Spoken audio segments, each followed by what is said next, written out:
Yo, how we doing, everybody? How's it going? What's going on? We are back. Thank you for tuning into Face Mask Fantasy. I'm here again with Nick.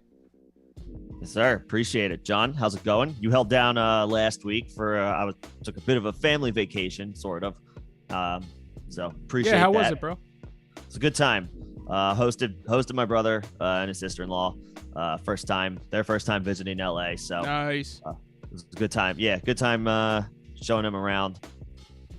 Time well spent. But I am back this week. It is, we've turned the month. Happy March. Yes, sir. First day of the combine.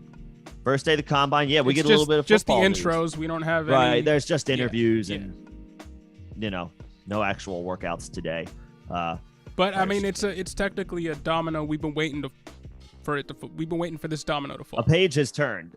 Yep, right. A page has turned in the NFL offseason. First of all, it's like all officially full blown here. But we have things to look forward to this month, within the next couple of weeks. Yeah, I'm looking forward to literally seven days from now, pretty much having an idea of where every single one of these prospects fits athletically. Mm-hmm. That's big for how I grade out tight ends. I think speed and the measurement of a player's speed or a prospect's speed coming in is super important at basically all positions except quarterback. So, yeah, man, I'm looking forward to a lot of these measurables coming out. This is going to be a fun time for us because it's going to give us a little bit more to work with as far as being able to talk about these guys a little bit more outside of the top names. We have videos on the channel now for some of the top guys, the names that everybody's familiar with at this point. But with the combine, we're going to get a little bit more information, allows us to dig a little bit deeper. Our resources are in the we're still just kind of starting out, but we're getting there. So yeah, and when you look for hidden gems in a draft class, lots of times it comes from looking at the numbers that come from the combine. When you look at Elijah Mitchell last year, Nick, you were higher than most on Elijah Mitchell. You were dead set on drafting Elijah Mitchell in the third round of your rookie drafts, which you did, much to your credit. But he was a guy who had sub 4.4 speed and went to a team that we like from a rushing perspective. Yeah, so worked out really well. A week from now, we get half of that equation. Which one of these running backs, which one of these wide receivers is that hyper athletic wide receiver that we might be able to pinpoint as a target if they go to a good situation? So, and that's the other piece of the puzzle, right? The landing spot itself, which we are not going to know for another couple of months, but that's when the real fun begins, because you can actually dissect the actual situation where it's factual now. It's in the books. You know who this player is going to be working with. You know who this player is going to be competing with as far as touches and targets or carries and targets. So it's going to be fun. It's a good month. Excited for this to get going. And then just a couple of weeks from now, we have free agency. So we'll make sure to be on top of all of that. Yeah. Make sure to be on top of all of that. But, I mean, this might be one of the best free agent wide receiver classes I think I've ever seen. Sure. I mean, we're talking about, perennial from a fantasy perspective, a perennial top 3 option in Devontae Adams. What's going to happen with Devontae? And that's a great, might be a decent little segue or a good conversation starter for today. Davante Adams right now feels like his stock is kind of low. Now, there was a recent report, this was on the NFL Network anyway, that the Packers and Aaron Rodgers are talking about a potential short-term deal that would keep him in Green Bay. How much truth there is to that, we don't know. How much has come to fruition there, we don't know. Will Aaron Rodgers play at all, let alone, the only team that he has played for his career? We don't know. Although he has said that he's going to make his decision somewhat soon. Again, soon is relative. But that being said, we've heard that Davante Adams is a candidate to get franchise tagged for a while now. We know that the team went out of their way to sign Aaron Jones to a 4-year extension just last offseason. So you look at those moves and you look at that move, at least with Aaron Jones, and you think, okay, there was clearly some promise of future success, or at least going for it in the future. Otherwise, why would a guy in his prime like Aaron Jones re-sign just for one more year of playoff hopes and then kind of dumpster diving with Jordan Love? It doesn't make sense. Mm-hmm. Yeah, they're trying to I think they try to run it back. They restructured a whole bunch of D linemen. Kenny Clark, I think, was one of the guys whose contract was restructured, and they freed up $10 million in cap space. Well, I think those moves are signs to Aaron Rodgers that they're really trying to make another push, or at least clear the road to make another push. Yeah, I mean, appeasing him while also staying competitive. That's, obviously that's the goal for the Packers right now with the, as they enter this offseason. So Davante Adams has to be priority number one as far as. And honestly, where's Davante Adams going to go and be the Davante Adams that we've seen? Well, I think that only happens in Green Bay because they perennially don't have a second option. And they perennially have a top 5 option at quarterback. Mm-hmm. And that means super consolidated target share for Davante Adams for pretty much his entire career. I think he, from a legacy standpoint, would probably want to run it back one more year. It's not going to diminish his NFL cachet.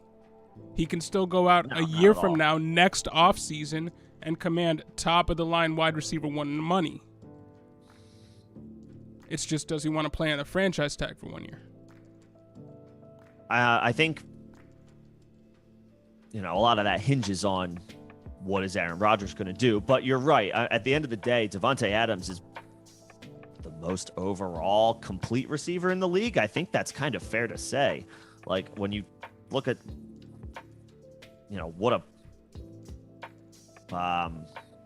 what a primary alpha wide receiver looks like he's it. Yeah. He's the prototype. That's the word I was trying to find, but couldn't there for a second.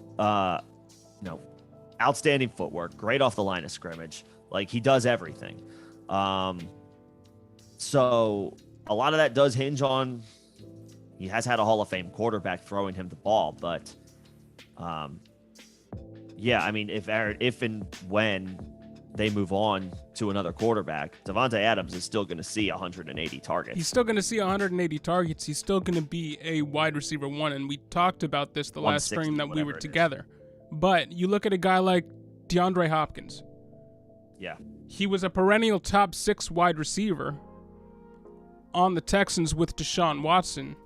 He goes to the Arizona Cardinals with Kyler Murray. Still a great quarterback situation. But he drops a little bit. He becomes wide receiver 10. Mm-hmm. And while that's not a precipitous drop there in production, it's still a drop in production going from top 6 wide receiver to top 12, top 10 wide receiver. Mm-hmm. And I know you can speak to him not technically being in his prime anymore and health concerns and all that. You can explain it away. But going to another team and another quarterback, even if that quarterback is very good, is going to be different for Davante Adams' end-of-season stats than if he would have stayed in Green Bay. Probably. There's no way you can get around it. He's still going to be a wide receiver 1, but will he be a candidate to be the wide receiver 1? I don't think so. So if we were to suggest that maybe it's looking more favorable than not that he ends up remaining in Green Bay, whether he ultimately wants to or not, does that make him, we were kind of toting him as maybe a sell the last time we were talking about this. If we're now feeling like it's probably likely that he remains in Green Bay, now is now the time to I think now's the time to buy. If you believe that situation, now's the time to buy. I think now is the time to buy any stud wide receiver over the age of 28. Period. You can basically go down the line. Mm-hmm. Devontae Adams, Cooper Kupp. Now's the time to buy Cooper Kupp. Sure, because the historic season is over now. So right, and he's 29, going on 30, and you can technically buy him at a little bit of a discount based off of how good he is because of his age. Mike Evans, same thing. Keenan Allen, Allen Robinson, like all these guys that are about to be 29 years old. If you're a contender, of course. If you're a contender. Or even even if you're even DeAndre Hopkins, the guy I just mentioned. Sure. Right. He fits into that territory too. Yeah, even if you feel like you're a middle of the pack team, like take a shot on one of these guys. They might elevate your starting line. Like, you're you're a playoff contender. This is a piece that will help put you over the top. Yep. Like, yeah, spend that first round pick. If you feel like you're in the top half of your league at the very least. Yeah, don't be afraid of a wide receiver's age. Right. At 29, 28, right. 29. If your roster is good, take your shots to go for it, to compete. A first round pick for a Devontae Adams, with all this concern around what he's going to be next year, where he's going to be next year. Crazy good. Yeah, it's a crazy good short-term value in your favor. Yeah. And you deal with the potential long-term effects later. Yo, what's going on, Sad J? What's going on, Rojo Fish? What's going on, guys? Thanks for coming in. Thanks for hanging out. What's happening, guys? Yeah, always a good evening. Always a good evening to talk fantasy. I'm going to be talking more football than ever this year. Baseball's canceling games. Not that I'm as interested in baseball these days as I used to be, and I don't want to totally poo-poo on it if we have some baseball fans in here. If so, Hey, we don't play. I sympathize with what happened today. We play fantasy football. But it's just paves the way for more football talk. I'm sorry. Yeah. If they don't care about the start of the season, why should we? There you go. Couldn't have said it better myself. Anyway, Sad J's got a question for us. Do you buy into the narrative that the new wide receiver to a team/system, regardless of skill, struggles in the first year, or does the skill overcome? I mean, it's kind of a combination of both, but I lean on the skill does overcome. Skill overcomes sometimes. I mean, here's Elijah Moore with bad quarterback play was wide receiver 2 for a stretch last year before he went down to COVID. Amon-Ra St. Brown happened at the end of the season. Talent rose to the top 90 there. Yards, touchdown every game. Right, he benefited from big absences in the offensive game plan. You could say he struggled maybe the first half of year 1, Yeah, but talent rises to the top. Talent comes out. Talent rises to the top. Mm-hmm. And especially with wide receivers lately. Jalen Waddle this past year, Jamar Chase this past year, Justin Jefferson in his first year. Right, it's a trend at this. It's not a coincidence that all of that year after year we're now getting these guys and that are good right away, year 1. Yeah. Yes, you're always going to have outliers. You're always going to have guys who don't always work out, but there might be, that's where the situation could maybe come into play. We talk about all the time, John. How many times do we say during the season head coaches do and say dumb stuff?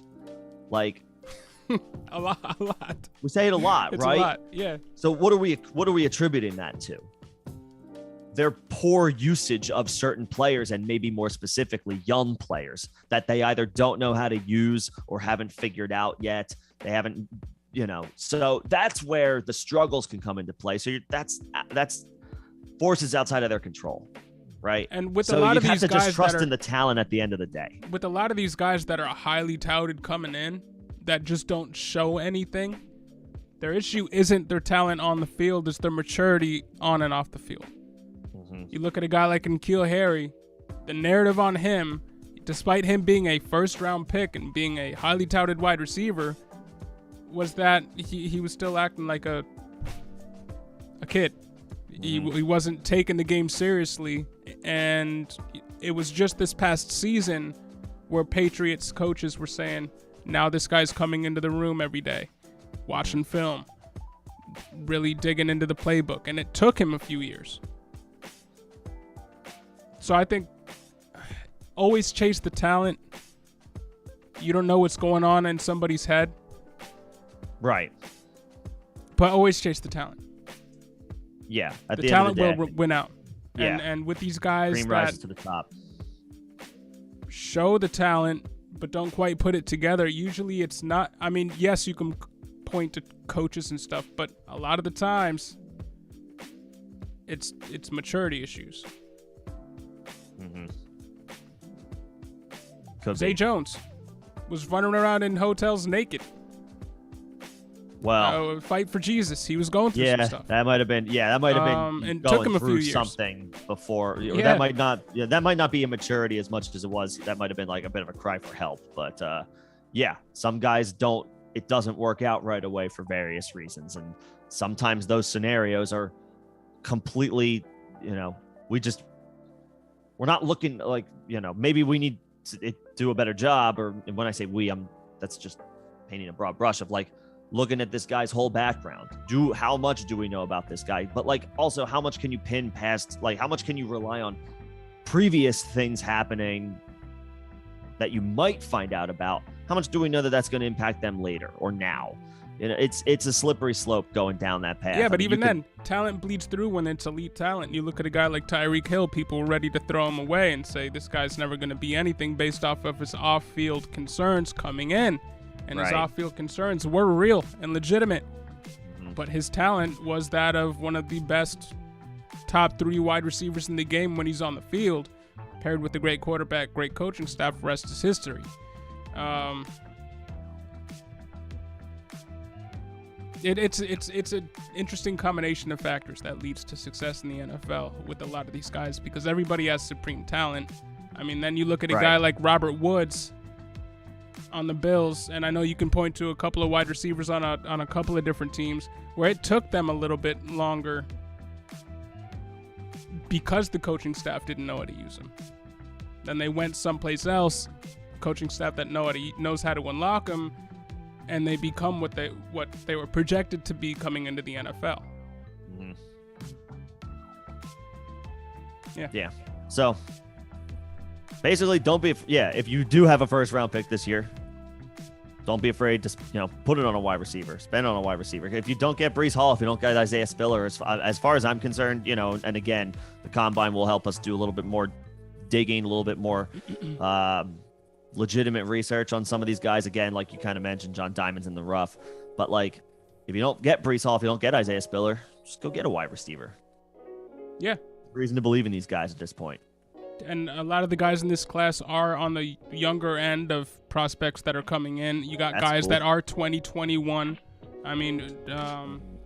Van Jefferson was a guy that we were really high on. He came in at age 24.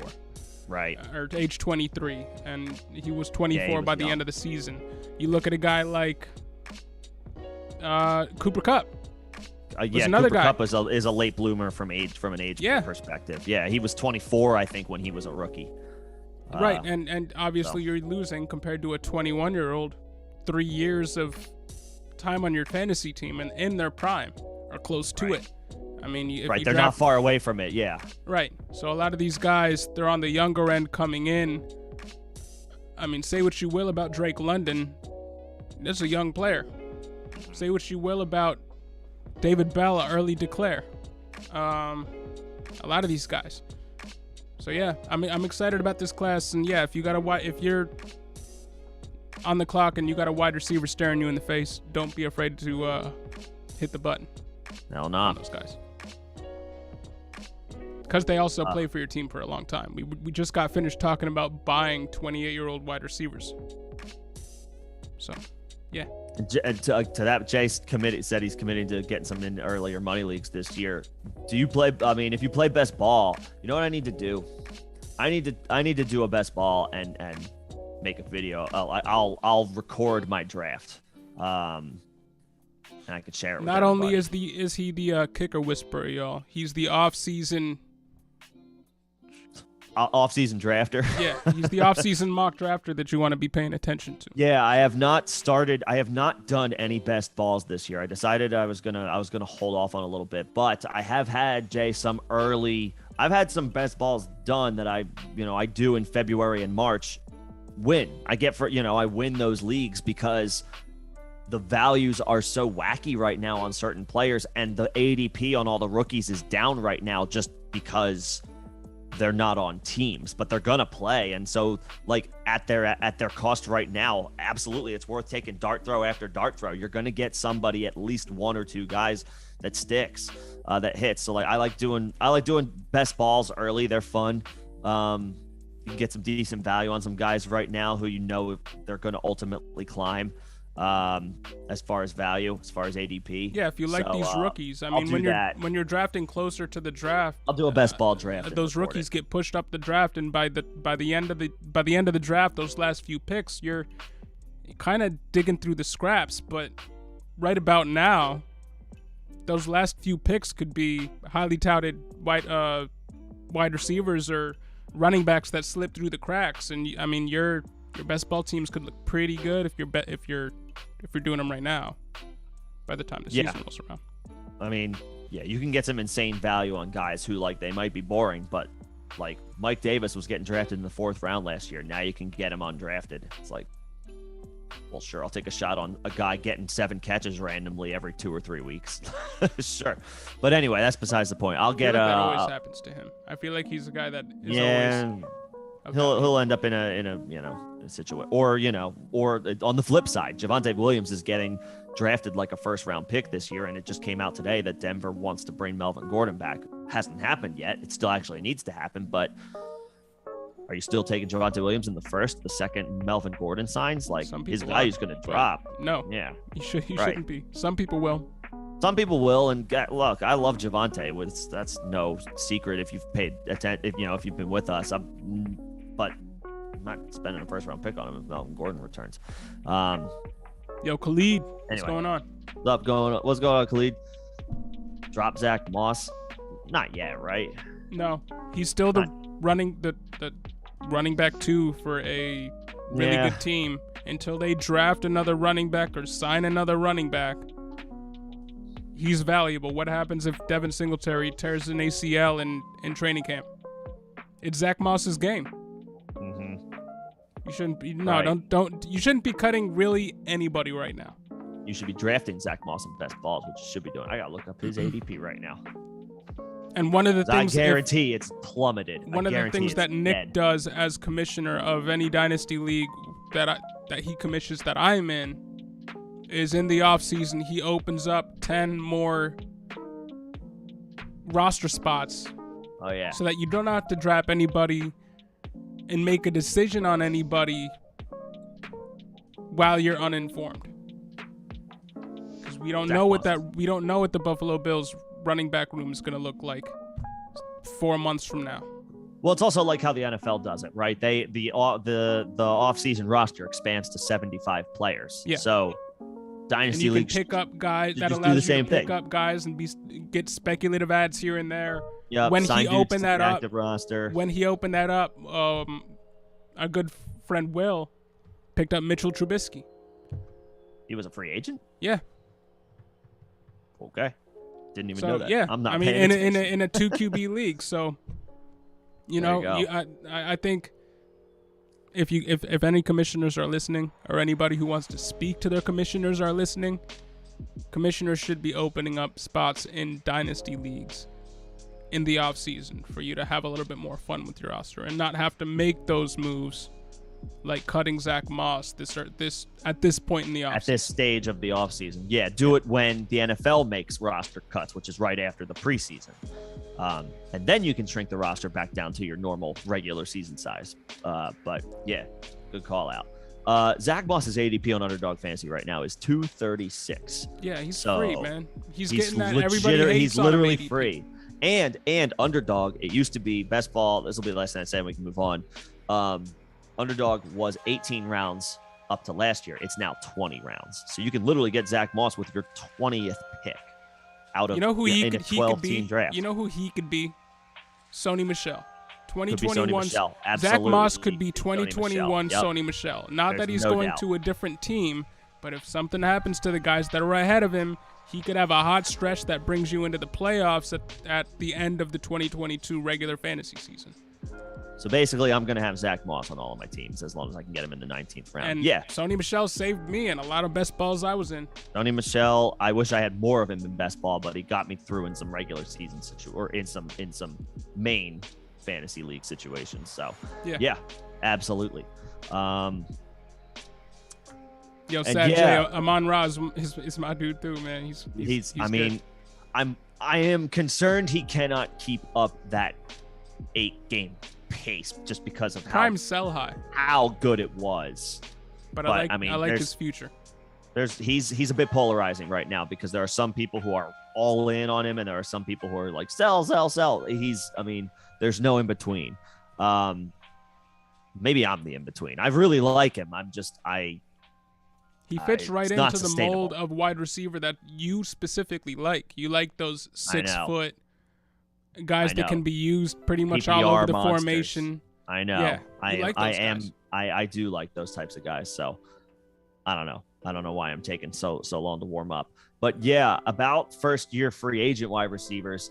2 years ago, I was worried about DeAndre Hopkins and Stephon Diggs for that very reason. And guess what? I would have benefited heavily by having more shares of DeAndre Hopkins and Stephon Diggs that year. So it works both ways. I agree for the most part. That is a narrative that I try to avoid. Is old. I think that narrative is a little bit outdated. Respect to tags and everything, but yeah, I think that narrative is a little bit outdated. I mean, we're looking at a different NFL now. Right, it's a different the passing game is more it's more sophisticated, and from a perspective of the quarterbacks are better and the wide receivers are better. They just are. Maybe not when they're 28, 29, but they still, you can still do it for a couple of seasons. So, and those are two just really good, talented upper echelon players. So, and not only was it DeAndre Hopkins, but Stephon Diggs did the same thing. We saw Odell Beckham come in, and he needed a couple of weeks to acclimate to the system. But once he acclimated to the system, he was scoring a touchdown a game. Yep. And who knows what would have happened if he didn't get injured in the Super Bowl? I mean, he might have popped off. Yeah, he might have popped off. It looked like it was going that way. It was trend. I mean, he had 50 yards through a quarter and a half. I'm not too wary of first-year free agent wide receivers on a new team. That doesn't scare me so much anymore. Mm-hmm. That's a little. I mean, you gotta be a good judge of landing spot. Because if a free agent wide receiver goes to the Browns, I'm not buying that free agent wide receiver. Well, like last year, here's a good example. Kenny Golladay. He was a 6th round pick last year, but and hindsight is 2020, but we were talking about it. I wrote it in my draft plan. It was a significant downgrade in quarterback from Matthew Stafford to Daniel Jones. And I don't remember. I'm sure I may have talked about the injury history, the injury concerns, but again, that applies to every NFL player. But Kenny Golladay came off hip issues last year.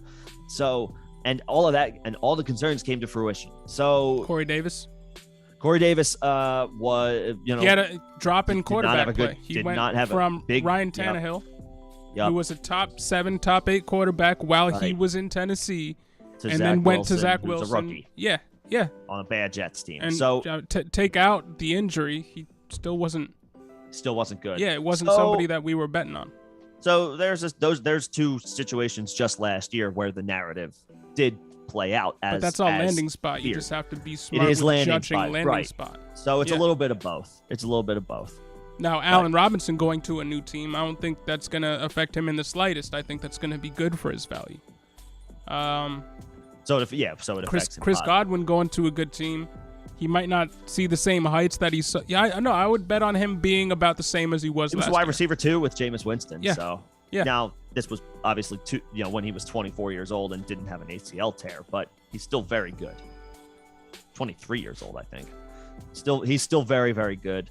I think that Maybe not for the first half of the first season, year but- free agent thing was a thing when the NFL wasn't a passing league. But now that the NFL is a passing league, You'll be fine dependent if the landing spot is good. yeah, that narrative is still relevant only if the landing spot is bad. If the landing spot's not good, then yep. Right. Yep. Logan, what's going on? What's going on, Logan? I think it's got like a 2-part question here. First of all, congrats. One is Dynasty League. Yes, sir. Awesome. Pick 108 and 412. Is this super flex? Mahomes, Huntley, Heineke. This looks like it might be one quarterback. Logan, if it's one quarterback at the 108, I'll just tell you right now, I assume I automatically assume the quarterback values are going to go down in one quarterback. So at 108, if I can get Jameson Williams, I'll take that swing for the fences. Yeah, that's about what you're hoping for. That's what you're hoping for. I believe in one quarterback, you will have already hit the talent drop. You're at that second tier of talent level when you're drafting at the 108 You're in right a on 1 the QB. cusp, depending on how the draft goes. You're right on that board. Right. We don't know where these players are going and how well they test out, so you might have a riser in there between now and then. But when I look at prospects right now, Isaiah Spiller would have gone, Breece Hall would have gone, Treylon Burks, Garrett Wilson, both gone. Drake Kenneth London. Walker, Drake London. So it's right there. If And somebody then if somebody desperately needs a young quarterback, you're maybe hoping Malik Willis, goes there. But again, quarterbacks are just incredibly, usually devalued in one quarterback leagues, and you can wait, especially this year. I mean, we were in 1 QB drafts last year, and we saw Trevor Lawrence go 109. So you'll probably have a good shot at Malik Willis because Trevor Lawrence, everybody knew he was the next Peyton Manning at that time, and he got drafted at the 109 in our league. If this is one quarterback, which again I am assuming it is, just because your backups are Huntley and Heineke. If this is one quarterback, he's got Mahomes. He's good. Right. Hell, we were just talking about Devontae Adams and getting you just won the league. You're a contender. If Jameson, if all of the aforementioned names plus Jameson Williams are gone, can you get Devontae Adams for the 108 and the 112? Can you get a stud wide receiver? Just put your team over the top for another run this year. Trade for a running back maybe if you can, because if you look at your running backs not here, the you got 112, Kamara, Fournette, and Fournette, Eli Mitchell. We like Fournette right now. We just don't know where he's going to land. And we Eli like Mitchell's Eli Mitchell. Good. Kamara is a question mark, and you don't have anybody else back, who's maybe starting caliber. So maybe if you can trade that 108. Yeah, I would trade the 108 for that's a good call, because Walker, Spiller, and Hall will all be gone. Because you got Tyreek Hill, you got CeeDee Lamb, you got Waddle, and you got Cooks as a fourth wide receiver. You got Kelsey. And trade that 108 for a back. You got Mahomes. Your team is ready made with the exception of not having a running back that you can really rely on. And it is one QB right there. So yeah, I'm trading that 108 for a back. Yep. Throw in if it's a good, snoop around, Logan. See who could use or see who's rebuilding or wants the 108 but has a running back to that they could shop. Yeah, that's what I would do. Yep. That's exactly what I would do. Yeah, because no wide receiver that you're picking at 108 is going to start for you with that team unless you sustain a bunch of injuries. Right. But I mean, you got a great stack: Mahomes, Hill, Kelsey. You got great fill-ins at other positions. Yeah, all you need is Chiefs stack. Yeah. Can you? Would you do this? Would you package Kamara and that 108? Yes, depending on what I mean. Would you do that for the 101 to get Brees? Sure. See if you can trade Kamara and the 108 for the 101 and a second.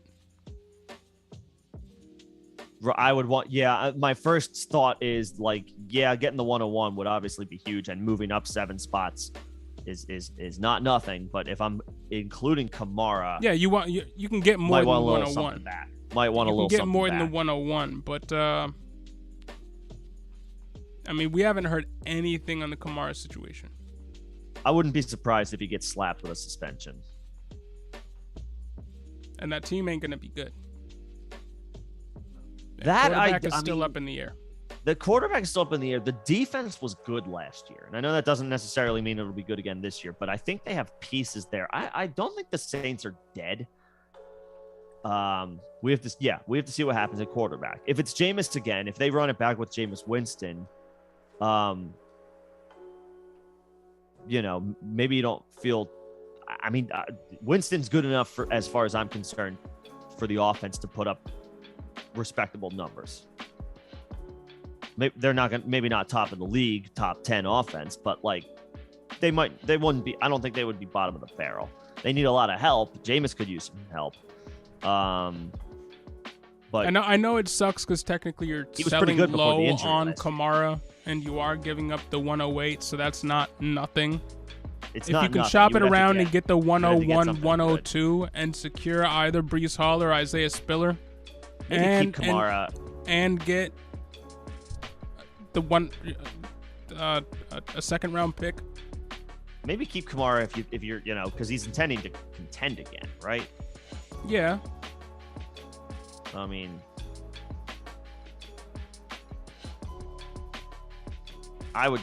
maybe keep him. I would definitely shop the 108. I would definitively shop the 108. See if you can get it back for it. I know that Kamara has been excellent, and if it weren't for this legal situation that he's currently in, we would still project him to be excellent moving into the future. But how far removed is Alvin Kamara from being Aaron Jones? Aaron Jones is not, I mean, we've spoken about him being somebody that maybe you should be interested in if you're a contender. But yeah. I've had people try to sell him to me, and I'm basically all the way no. I would buy Aaron Jones for the 108.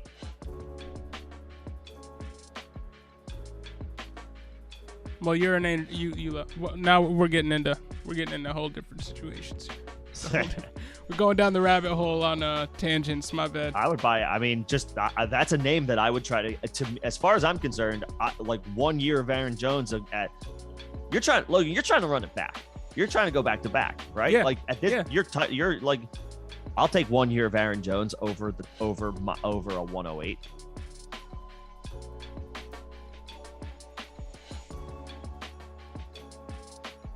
Rather trade the 108 ask for a third and ask for a third and to sweeten the pot if he doesn't go for it. That's something I would consider doing because I think Aaron Jones is a buy. Like again, for a contender team like this, for a contending team, I think Aaron Jones is a buy. And if I can get away with giving up the 108, I don't think you have to give up the 108. I want to ask for a second in return. Okay. Or something like that. Get Aaron Jones in draft capital. My point back. is, I'm not afraid of moving off of Kamara because I'm not afraid of moving off. A bunch of conversations about selling at peak value, and yes, he's not at peak value, but when is he going to get back to peak value? If he gets a 6-game break to start the season and he comes in fresh for the second half of 2022, and then. Go for it as a title. Go for your title shot. Trade him in the offseason. Like something like that. Fair.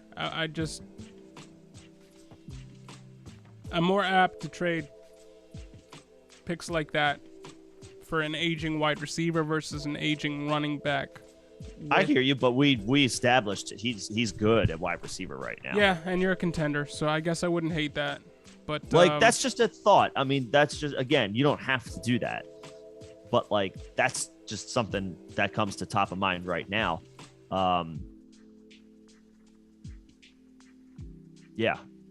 I'd be trying to package Kamara with that 108 and getting younger and picking up a pick maybe in 2023 or something like that. You want to go up to 101 and get maybe additional draft capital later. Yeah, and get a second next year in a great running back draft where if you get a mid to high end second round pick in next year's draft, you're going to have a good shot at a good quarterback or good running back prospect. Starting caliber running back prospect. So that's what I would be going for. Because if you're giving up those assets, you don't want a stopgap at the position. For me. And that's what Aaron Jones would be. I get it. Great asset. Win now, move. But I would also want something I can build on. Spitballing ideas, you know. Yeah. So you could go either way. You could go either way. You could combine our two thoughts some way. You could disagree with both of us. I don't know, like completely. Both those ideas suck. Yeah. But like, yeah, I mean, just that's what I think we're both in agreement. Move off the 108 somehow. Yeah. Right. And yeah, try like to get somehow. Try to upgrade at running back because you got a ready-made team. That's where we agree. Yeah. Move off the 108, and then either go for a proven veteran or maybe try to move up into it. Maybe not the 101, but just the top 3. Secure that Breece Hall, Isaiah Spiller, if possible. So something like that. Move off the 108 in some way and get a running back, and go and whether you want to package somebody and defend that title. And defend that title. Yup, I like that. I like that move a lot. Yeah, Rojo, you're a Javonte Williams owner in your 12-team Superflex. Should you go after Melvin Gordon? If so, what would you consider a fair offer in terms of picks? So you have him in a 1-quarterback dynasty league. No. Did you trade him? Yeah. What was that move? I traded Melvin Gordon in a move to get Rob Gronkowski, I believe. Oh, okay. Which helped me win the ship. So you won the ship. So the move, like any move, can in a vacuum, the move hurts because I think I also gave up James Conner. Okay. And that is the narrative. A lot of the times is sell your aging running backs. Right. Sometimes when you sell your aging running backs, they go on to both be high-end RB2s, and one of them becomes an RB1 for a stretch of the season. Sometimes that happens. So going after Melvin Gordon, despite his age, you probably shouldn't have to give up much. I think I was shopping him for a mid to late second last year, and at times last year, I was throwing out offers for a third back and didn't get him. Yeah, and then he went on and had a very. I believe I had a third. I had to trade out to Nick to send Melvin Gordon to him for his third, and he declined it. That was the night Javonte got drafted. That was the night Javonte got drafted. Yeah, but happened. No. It happened. It happened. But that context is key here as far as the timing. It was the night Javonte got drafted. And you already you knew I already liked Javonte going into the draft. Yeah. So once you were like, the only person going for a third, I said, get out. I said, get out of here. Yeah. So yes, it happened. But that's okay. So moving on, should you go after him? Sure. Yeah. If he doesn't play for Denver, he's going to be playing for somebody else right. And be good. Late second round pick this year. I think you can, if you have 2/3, a third this year and a third next year, shoot that at the owner. See if that'll get it done. Throw that, because he might have been like me last year. I got the best out of him. He might have gotten me to the playoffs.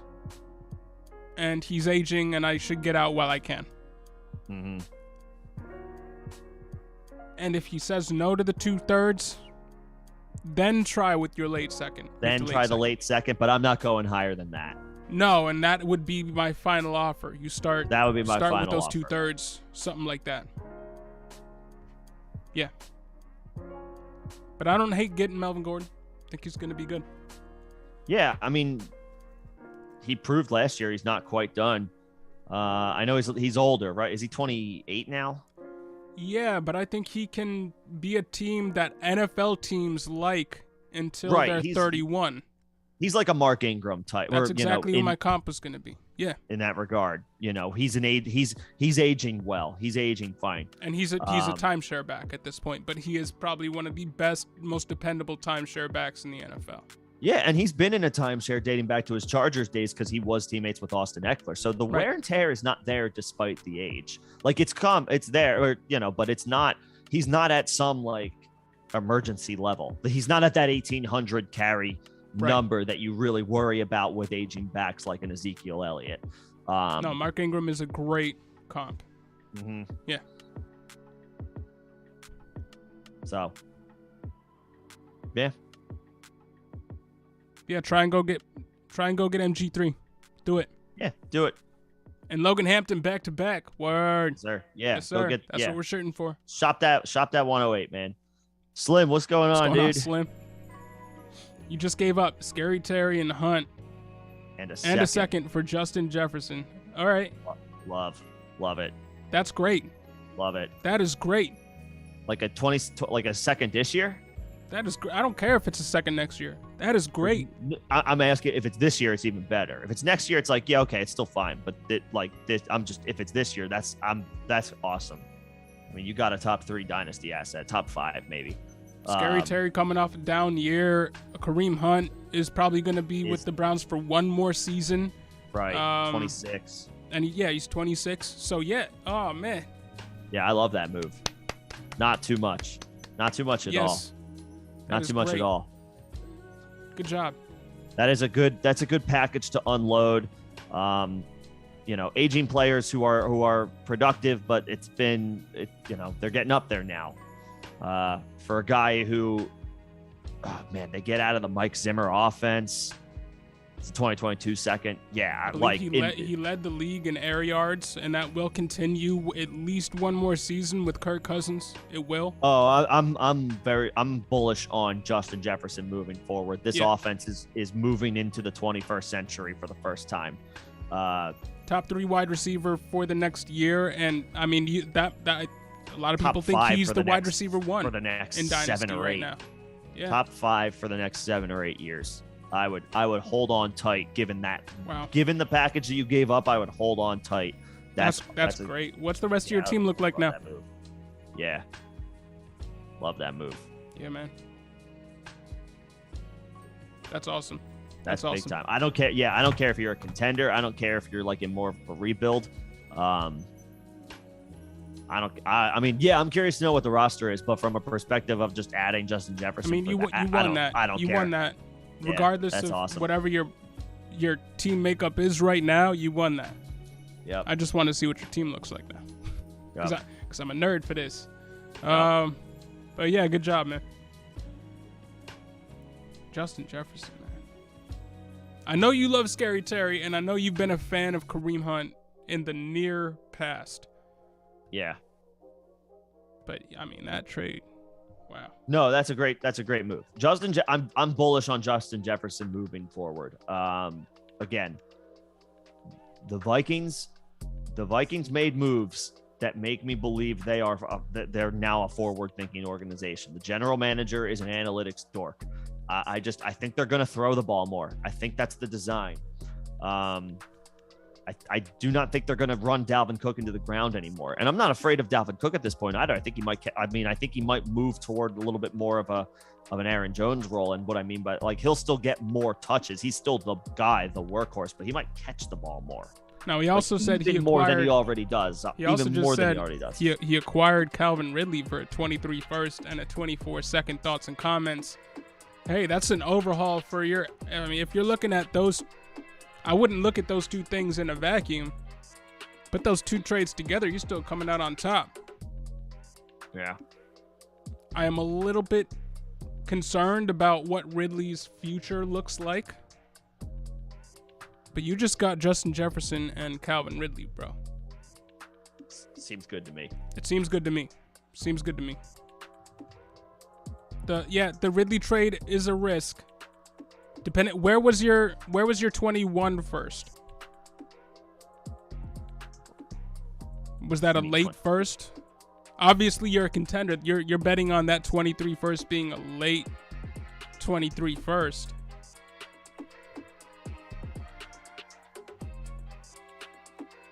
I mean, Calvin Ridley's we've seen him be a wide receiver 1 before. Yeah. If that 23 first ends up being a late 23 first and that 24 then second, it's fine. Same thing. Then it's fine.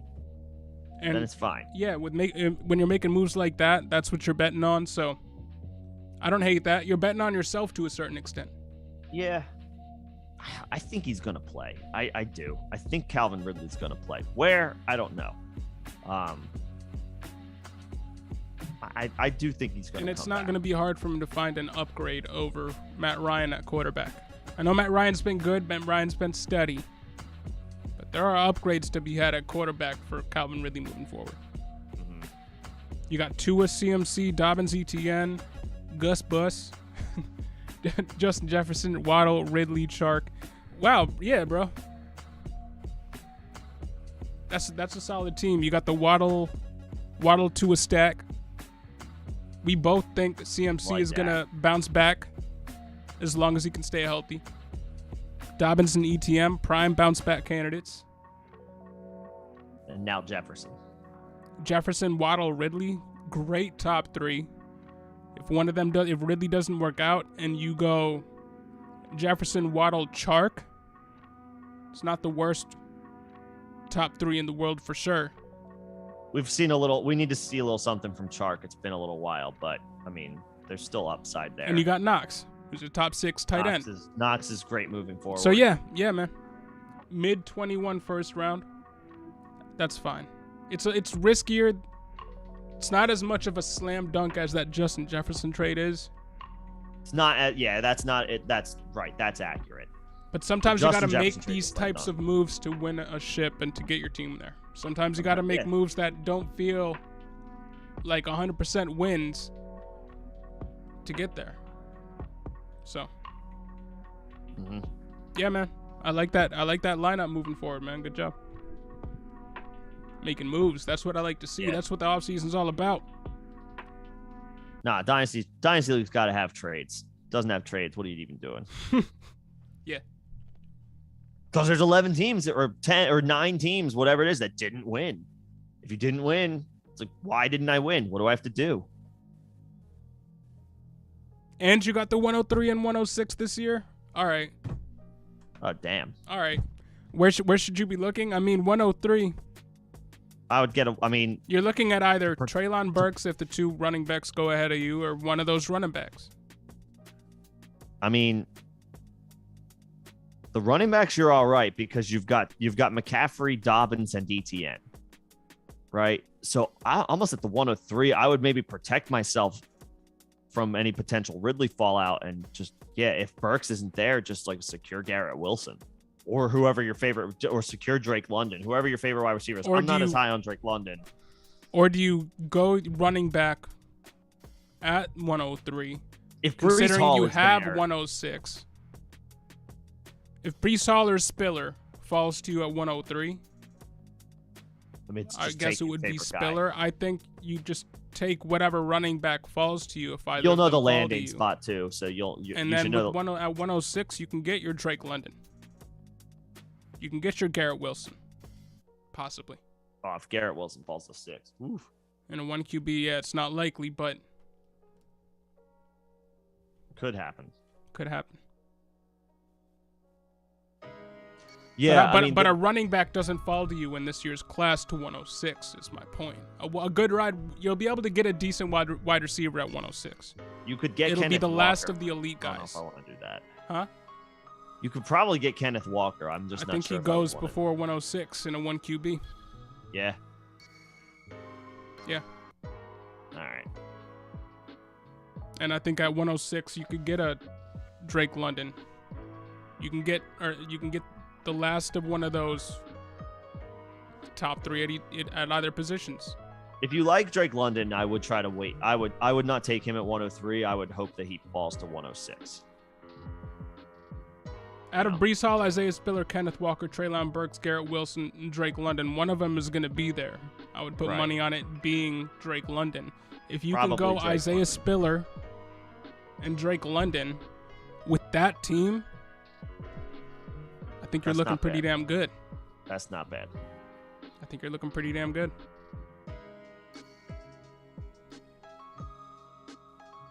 But at the end of the day, do what makes you happy. That's what it's all about. If you'd rather go wide receiver first and then wide receiver second and forego the running back position altogether, I don't hate that either. Rojo Fish. All right, this is your squad. Zach Wilson, Lamar Jackson, or is that Russell Wilson, Lamar Jackson, Fields, Mariota, Trubisky? One of the Wilsons. And what? Yeah. Eckler, Kamara, Javonte, Gainwell, McKissick, Vaughn, Chase, AJ Brown, Gabe Davis, Marvin Jones, Sterling Shepard. Okay. Yeah, this is a contender. You're competing. You're trying to compete with that team. There's no doubt. That's not a rebuilding team. You're competing with that team. Yeah, and if you can go out and get Melvin Gordon. Appreciate the Superman. Oh, snap. Thanks, bro. Just saw that. Thank you. Yeah, appreciate that. And you got the 109, 111, 112, 201. All right, 307, 401, 404, got some 408. draft capital. Damn. Are you trying to with that team, would you try to trade back into the 23 first round? Like not all of it, but like maybe take one of those first rounders. Yeah, if you could package the 112 and the 201 and package that to move back to the 2023 first round, I would do that. Right. You can still you can still get two people in this year's first round.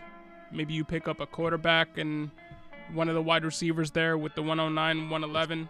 Clearly super flex, so you could probably get Jameson Williams in this range. Right. And you or Kyron Williams, speaking of Slim, you could probably get a Kyron Williams with your 111. But if you can trade your 112 and your 201 for a 21 first, maybe 21 first plus 23 first, you mean? Yeah, that. Sorry, my bad. Sorry. Like a 2023 I would try to use some of that late first round draft capital for the team that has first. For the team that has Melvin Gordon, maybe you get the 23 first and Melvin Gordon for the 112 and 201. Yeah, pack it. Yeah, sure. Just do it all in one fell swoop. Yeah. And if that team is, if you're expecting them to be good, maybe not necessarily go for the 23 first, but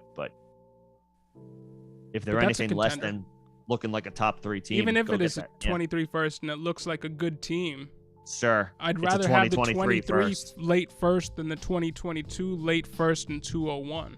It's Russ and Lamar. So loaded at quarterback. Yeah. This is a contending team.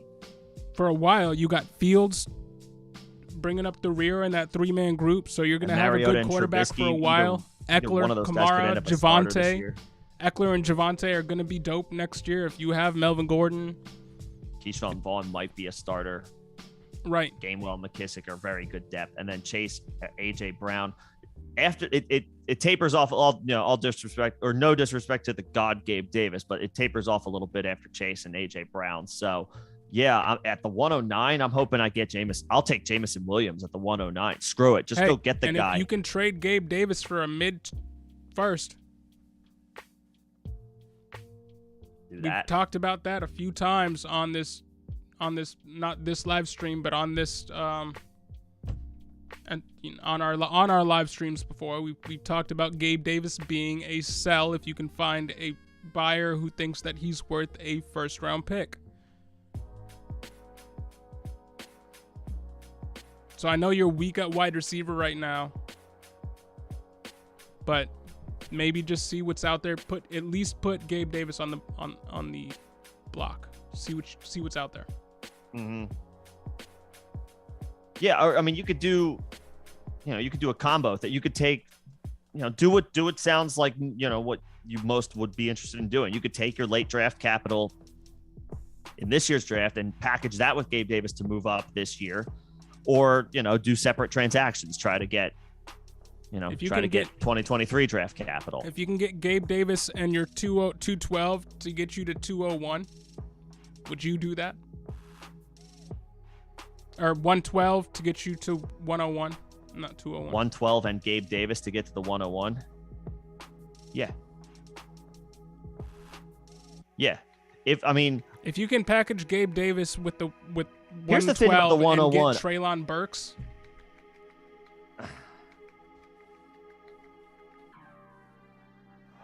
You could do that. I would do that. Do that.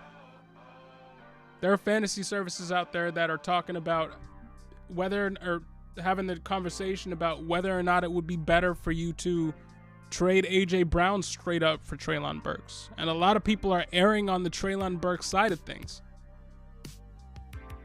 I haven't seen that. I have. A couple of times. Okay.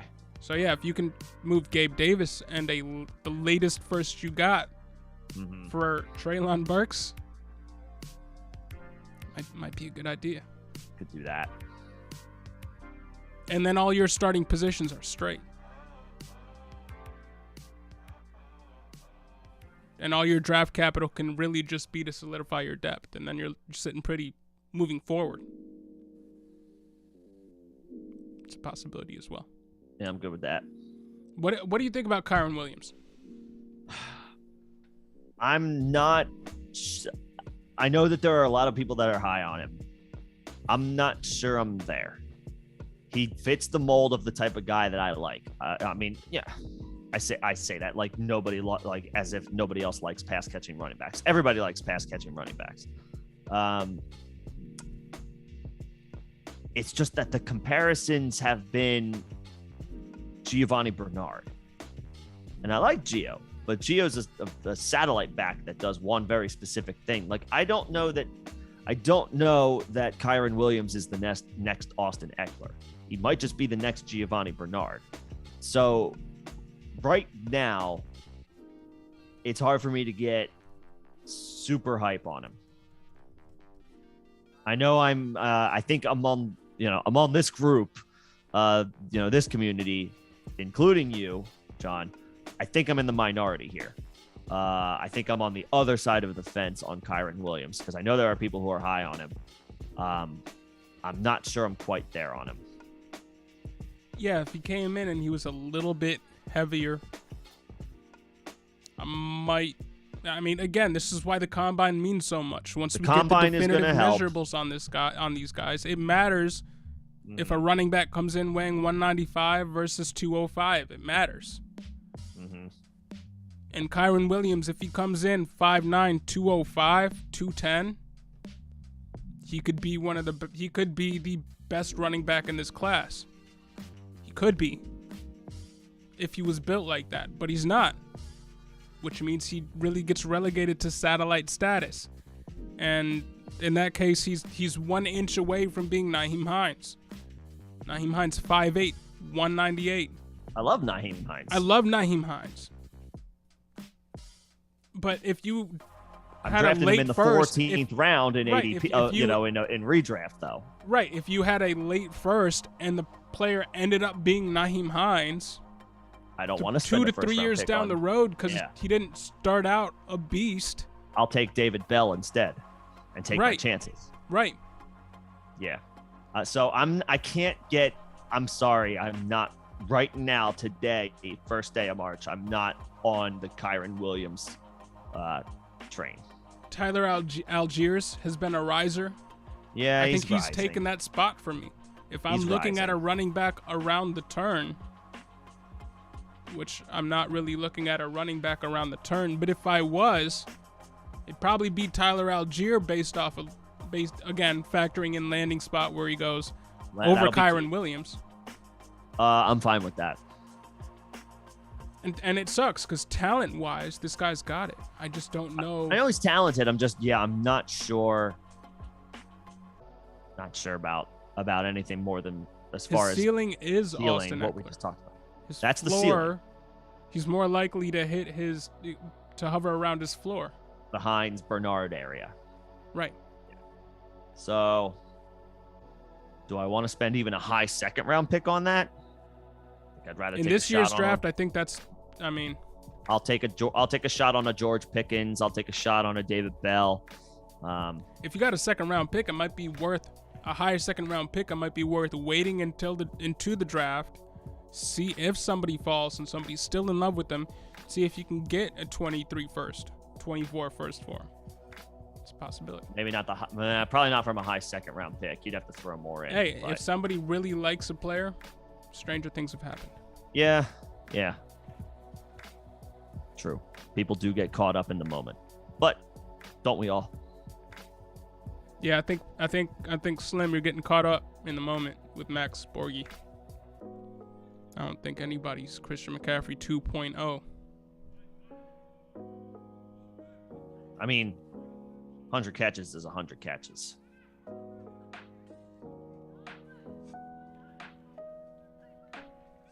That's very good.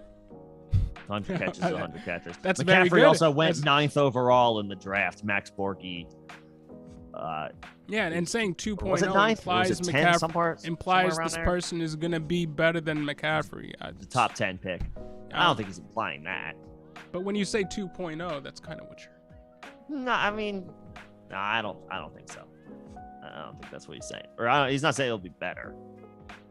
He's just the next guy. The potential, you right? Of the cut from the same, cut the same. 30 mold, fantasy same points a ball. game. Well, now Again, I don't see it with Max Borghi. Maybe I got to dig a little bit more into his player his profile. But we'll see. We'll see. Yep. But yeah, Rojo, go get some 23 pick. Get that 23 first rounder. Let's double down on the potential of that draft.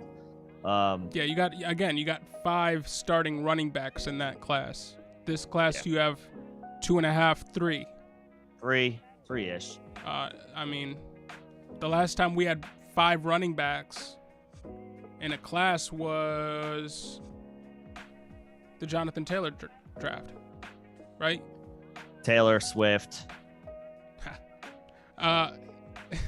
Yeah, Taylor Gibson, Swift, Dobbins, CEH, Akers, Gibson. Akers. The last time we went 5-6 deep in a running back class was then. And I mean, go back to that draft, go back to rookie mocks in that draft, and kind of have it so that you have a gauge of the draft capital you're getting into when you're buying a 23 first. Yeah. Compounding that is the fact that there are 4 good quarterbacks in that draft, and everybody knows that this next draft class is going to be better than this year's. NFL teams know that. Yep. So there are going to be NFL teams that go stopgap this year for a guy next year.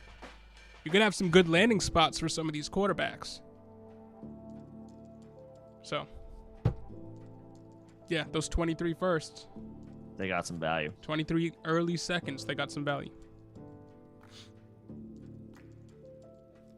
Slim, you're a tight end guy. Any sleeper tight ends in this draft? Just draft? like John. Yeah, this is your spot. Yeah. I don't think so, right? Or at least not yet. Again, my tight end grading scale all has to do with what they do at the combine. Mm-hmm. Everything they did in college, yes, it matters. But I was super high on Dawson Knox, not just because I'm a Bills fan, but because he came in with a hyper-athletic draft profile. But he had only caught something like 3 catches in college. But hyper-athletic tied to a good offense, had that RAS score, which was based off of what he did at the combine. We were able to predict his breakout to a certain extent. So we'll be able to predict some tight ends after this next week. But right now, Jalen Weidermeyer looks like he might be that guy. I see Jared Cook in him at this. There you go. At this point, Who's But been Logan, a very productive, tight end in a long career. So yeah, something to be said for that. multiple tight end 1 finishes, not overall, just in general. Yeah, no, just as he has finished as a tight end 1. Longevity in his career. Yeah, Yeah. He's had a great career. Yep. But Logan, who are the best 3 running backs after the obvious? I guess we kind of started talking about that a little bit. Yeah. Sort of. Kyron Williams is in that conversation, despite what He's I was 4. saying. 4 or 5, depending on whether or not you really like Tyler Algiers more than you like him. Yeah. Mm-hmm. So I would say it's Kyron Williams, Tyler Algiers, and then probably Rashad White. Yeah, he's interesting. James Cook. I'm interested in James Cook. I'm not sure if he's quite in the top 5 conversation, but I'm intrigued by James Cook. Jerome Ford. Mm-hmm. I think he's going to fall a little bit, but Jerome Ford is out there. Yeah. I think you got a top 3 in this draft, and then the next 2 guys, and then everybody else is based off a landing spot. Sure. Yeah, it might be a little bit more of a crapshoot in the second and third days this year, as far as the running backs and where they end up and who ends up where. Oof, you traded 3 firsts to get Kamara before the deadline last year for your late season push. Hey. Dang. Respect for going all in. You got the chip. You got the chip. And Kamara wasn't the most helpful this year in the second half of the season the way he was last year, or in 2020. So yeah, you probably don't want to get off of Kamara after paying for him so that makes recently. sense. So yeah, but that makes sense. Yes, it's too early to take one of the next 2 guys after the top 3 at 108. Yes, it's too early. I still stand by selling that 108 for a running back. I agree. Yeah. Proven or whatever you have to do. Yeah, proven or if you have to move up in the draft somehow. 108's too high for Kyron Williams and the like. Yo, if Kyron Williams goes to the Patriots as the heir apparent to James White and fumbles, it's over. Ugh. It's over. It's over. He goes the way of was it like Stephen Ridley? Shane Vereen? Nah, he was not as... He held onto the ball, yeah. He wasn't as disappointing. Ridley was the one who couldn't hang on to the ball. He had all the promise, but he couldn't hang on to the ball, so he never played.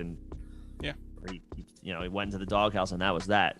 Yeah, forget about it. If he fumbles into it, anywhere. If you fumble anywhere, and again, that wasn't, Rojo pointed it out, that was an issue in college for him. So,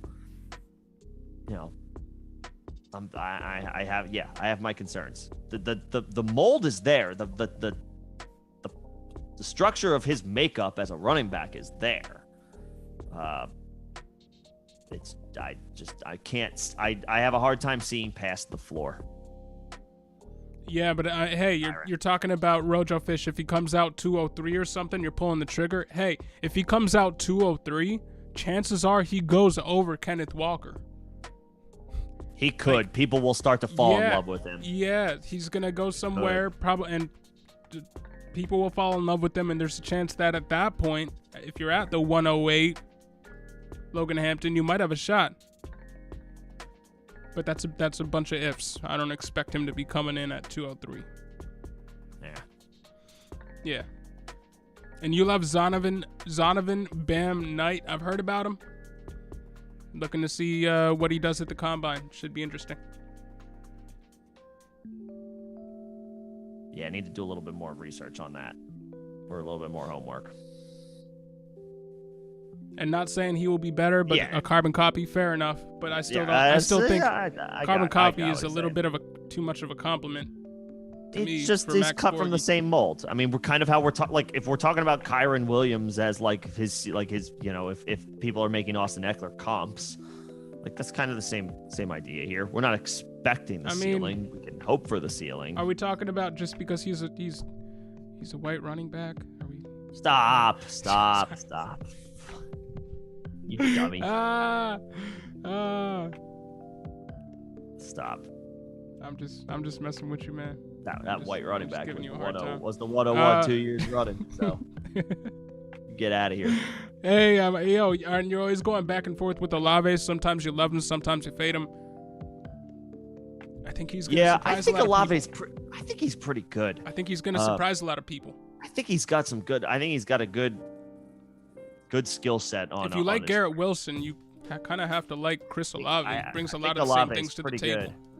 Yeah. I think he's going to be pretty good. The makeup is there. He's a smart player. I like. People have comped him to AJ Brown. The mental. I don't know about that. The mental makeup is there. I think he's a smart football player. I think he's going to be good. The athletic skill set is there. He's not flashy, but that's fine. That's okay. That's fine. If you're getting a productive receiver who's racking up targets and receptions, doesn't have to be the flashiest guy. Yeah. Yeah, if you can be a young Robert Woods for me, I'll take that in the first.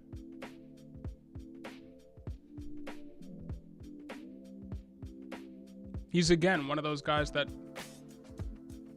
prototypically, when you look at what he brings to the table that Nick likes. Yeah, I'm okay with Olave. Yeah. I think he'll be all right. I think I'm coming around to Olave over Jameson Williams. I'm not there. I like both of them. I think I'm coming around to it, and by the time we get to the draft, or at least depending on landing spot, I think I might come around to liking Olave more than Jameson Williams. I'll remember that. No, I'm okay with Jameson Williams. I think he averaged like 40 yards on his touchdowns this year. He's kind of crazy. Just comes down to what kind of receiver you like. Yeah, true. If you're going for the home run threat, Jameson Williams is that all day. That dude. Yes, sir. If you're looking for the PPR asset, Chris Olave. Mm-hmm. What's going on, Kyle? Trying to acquire AJ Brown and half PPR, 106 in the dude's 2023 first back. Thoughts? He's not going to say yes to that. Yeah. He's not going to say it. I mean, you're giving up a good asset. I hear you, but you're talking about one of the best young wide receivers in the game right now, plus a 2023 first for one first round pick. I mean, if you get that for the 106, then I'd run down my street butt naked in celebration. Like I think you're asking a little too. If he says yes, go nuts, celebrate, pour all the drinks. I don't think he goes for it. Yeah. Yeah, I know. Good job for trying to acquire 2023 first, because you're on the right track. Shoot your shot. And acquiring AJ Brown, you're on the right track there too. They're both good assets, but the 106 ain't gonna get it done. I don't think so. If it does, more power to you. And Slim here. Rojo Fisher, same here. You like Bam too? Slim? I think it's about Olave. Oh, you like Olave? Word. Or it's going back and forth on Olave. Yeah. I think I'm all right with Olave. I think he'll be good. And Sammy Reyes scored the highest grade for a tight end. Hope he pans out. Got him on my taxi squad. Hey, I do too. The only thing is he's older, and really has to learn the whole sport. And he got injured last year. I think he was out for about half of the year. Mm-hmm. Which you don't love to see that with a 27-year-old tight end prospect who's never seen heavy snaps at the position. Mm-hmm. Great athlete, but they also drafted John Bates. They still have Logan Thomas there for 3 more years after this. For a taxi squad guy, you could do a lot worse. But I have him too, and I'm contemplating whether or not he's somebody who's worth it to hold on to, because nobody else is going to be picking him up. He's probably just going to be out there on the wire for the rest of time unless he does something. I think he's he has not too 2% far away. ownership in Sleeper. Yeah, he's not too far away from an opportunity. He's not. But there's a rookie that just got drafted that was getting more playing time than him when everybody was healthy, who was doing pretty good when Logan Thomas was out and John Bates. Looked all right, yep. So he's the third string tight end at best at 27. Yeah. But I like him. If you like him and you're not desperate to open a roster spot, then just hold. You're not going to find many guys out there, or any guys out there, with higher athletic upside. But if Tyree Jackson was on the wire, I'd rather have Tyree Jackson. You'd rather have him. Yeah. Younger. Basically a clone of Logan Thomas, but 24 years old. And right now he's the tight end 2 for that team, not the tight end 3. Right. So it's gonna be tough. Yeah. I don't hate that. I don't hate having him on a taxi squad. If it is taxi squad, I mean, it's not affecting your roster, your bench. Might as well keep him on there. But take a look for Tyree Jackson. And Kyle, what about Tua for my 2023 first? I'd be getting Tua. What do you think about that, bro? Is it Superflex? It has to be.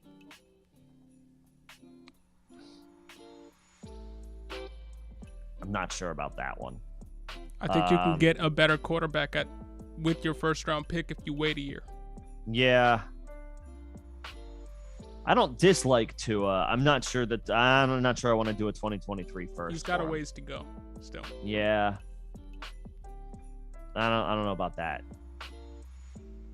I don't think I would do a 2023 first. If you want him, if you have like Waddle and you're trying to complete a stack, or if you just believe in Tua, I mean, I would offer less. Can you move it out 1 year further and do 2024? Sure, like try that. Because the 2024 class might be good up top, but it might not have the depth that this 2023 class will. Yeah, you can get a quarterback in 2023. But you got Fields, Lance, and Mills right now. Yeah, no, keep that. Keep that 23 first. Keep the 23 first. Keep the 23 first.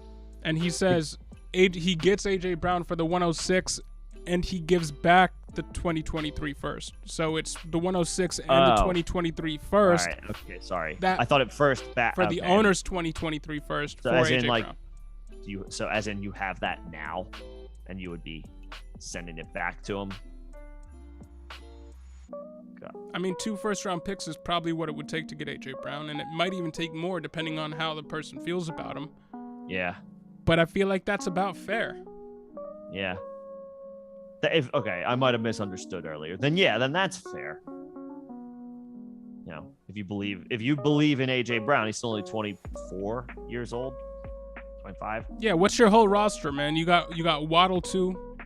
You got Fields, Lance, and Mills. So if you want to take a shot on, I would see. Yeah, I would take it. I would see about the 2024 first if you really want to do the deal. But also at the same time, I'm not starting Tua over Fields and Lance just because I have Waddle. You know what I mean? Like, Tua's not getting in there over Fields or Trey Lance. No, that's not a stack that's going to benefit you because Tua's going to be on your bench. Yeah, I would keep the 23 first. Since you have Fields and Lance, I would rock with those guys. But if you can package that with 106 for AJ Brown. Yeah, I'm okay with that. Okay with that. But what's your whole team? What do your running backs look like? Yeah. Because you got solid quarterbacks for the future. You will have solid wide receivers for the future. If it's AJ Brown and Waddle, depending on who else you got. But what's the rest of your team look like? Rojo Fish, I have so much draft capital at the back of the first. I could shore up my wide receiver 3 with a combo of Olave, Pickens, and Bell, or something similar. Scouting which wide receiver of the bunch I like has been fun. Off-season drafts is my favorite. Yeah, man. We missed real quick, we missed Slim's Troutman or Irv Smith Oh, snap. question. Sorry. I think we're in on Troutman, right? I'm in on both, but I would rather Troutman. I think I would rather have Troutman.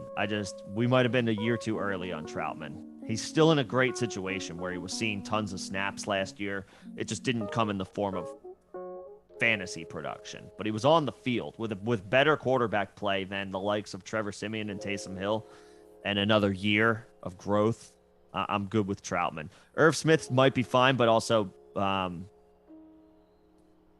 just coming off of the injury, I would make him the second priority between the two. I like Irv Smith as well. I was talking about the Vikings. You could probably throw a third at the Irv Smith owner and get Irv Smith. He says he's got to put in. He says he's got to put up or put a claim in. Oh, so put in a claim for him. My bad. Are they both available? If they're both available, can we get both? Yeah, because I like both of them. Irv Smith is still really young. Troutman first, he's 24 Smith years second. old. Yeah, Troutman first, Smith second, but I'm interested in getting Smith as well. Yeah, I'm not so worried about his injury because he's 24 years old. And I like the I like the Vikings offense moving forward. No Tyler Conklin. They're going to be looking for KJ Osborne or Amir Smith-Marset to take a load off of Adam Troutman. Some of those targets should go to Irv Smith. Thielen. You mean Adam Thielen? Who did I say? Troutman. Oh, my bad. Yeah. Thank you. Thanks. Got you. Troutman on the mind. But yeah, we both like Troutman too. Troutman first, Irv second. But both if possible. Yeah, if you can get Knox, Troutman, Smith. But if they're both available, then maybe the benches are a little smaller and Slim's League if they're both available. Yeah. But anyway, yeah. About real quick, just to get back to Rojo. Sorry about that, Slim. Yeah, I mean that's that second tier of wide receivers. So I kind of like Bell. I think Bell's got good upside. I like Olave. He fits the mold of player that I typically like.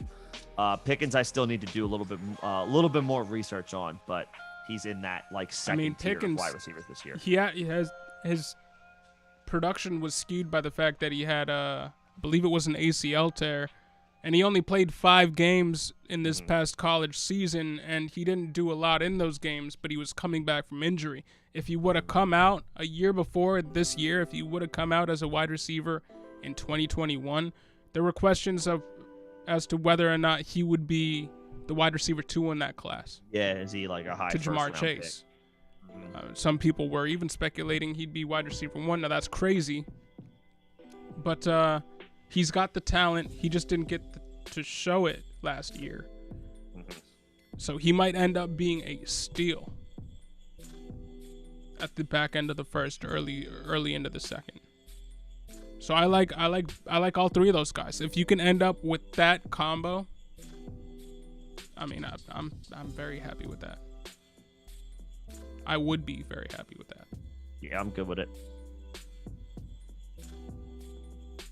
Yeah. Honestly, I need to do more work on Bell. You need to do more work on Pickens. I need to do more work on Bell. Yeah. We're all getting there.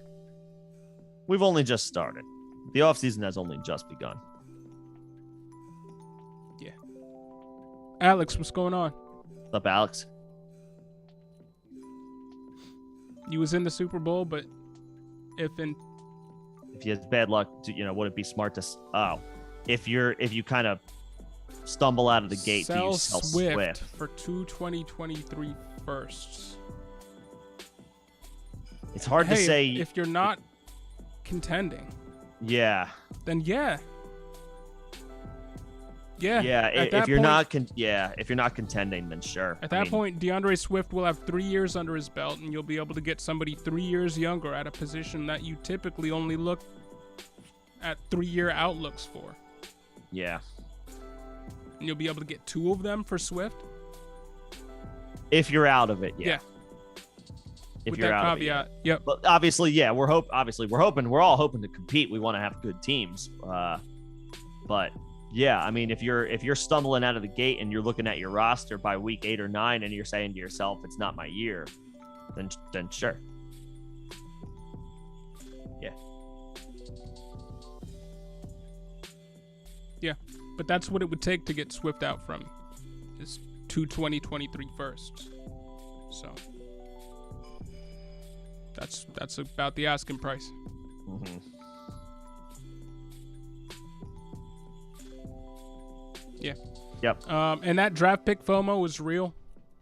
If you have a mid to late non-superflex first in this year's draft, I think we would both advocate trying to trade into next year's draft with that pick. Right? Yeah. In 1 QB leagues. I think that's all right. Yeah. Because you got a 6-man group of a high talent individuals in 1 QB, and then there's a drop off. Mm-hmm. And then next year, I mean, we could be talking about the drop off not happening until 3 picks into the second round. Right. Because not only are there very good running backs and very good quarterbacks in next year's draft, the wide receivers are good too. Yeah, they're just gonna be good forever.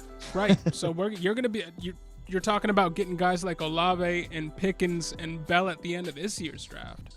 They're going to be there at the beginning of the second in next year's draft. Same caliber players. Or even to the middle of the second round. Yeah. Yeah. And Kyle, all right, here's your squad, Kyle. DK, Loaded Chase, Ayuk, Waddle. Loaded at wide receiver. Fryermuth, Irv Smith, Parham at tight end. Good. Nice. ETN, Rojo at running back for now. Okay. Well, technically, you don't need to go out and get A.J. Brown for 2 firsts. You got a good wide receiver core. Yeah, I think it's because you have Chase and Waddle. And DK and Ayuk are both young too, but those are 2 great young guys both going into just their second years. Can you give 106 and Ayuk for A.J. Brown, or at least try that? Keep the 2023 first. Yeah. Sure. Start with the 106 and offer. Yeah, Ayuk might be a good offer. Oh, well, he's got Lance. So that's a stack. So maybe don't break up the stack. Maybe. Would you rather have the stack or the superior wide receiver?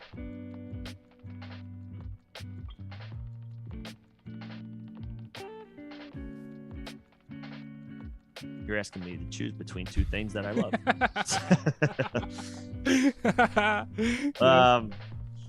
Man, that's a super villain question. Yeah, I mean, obviously you always want to improve the actual position group that you have. I'd be focused at trying to get that RB spot up to snuff. You got ETN, and you're not real set. You can't trust in Rojo, but your wide receivers, you technically go 4 deep right now. Don't even know where Ronald Jones ends up. Yeah, if I'm trading draft capitals, I'd be trying to trade for a running back, not a wide receiver. I like AJ Brown a lot. I hear the strategy, but you don't currently have an RB2 that I feel confident in saying, yeah, you can plug him in every week. And even ETN, I know the hype is, everyone's excited about ETN. His value is up right now for a slew of reasons. But if he's all you got, that's and again, this lineup, this team is good enough to compete. Right. But there's a glaring hole.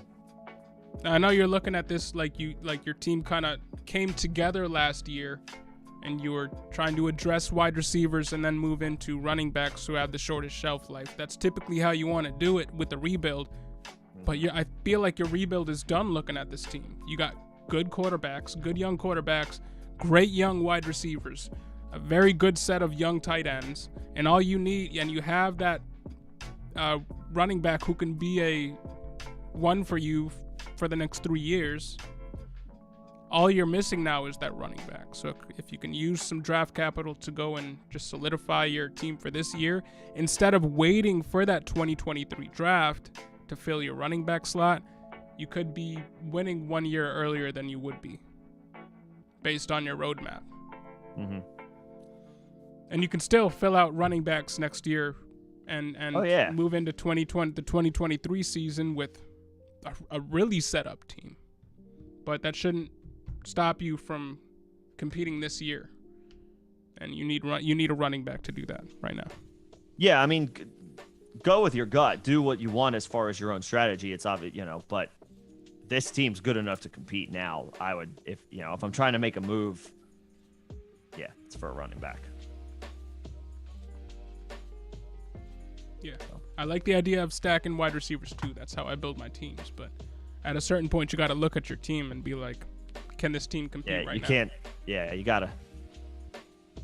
Stacking wide receiver is smart. Makes sense. You can't start all wide receivers. Yeah, you did a great job of building your squad within probably 1 year.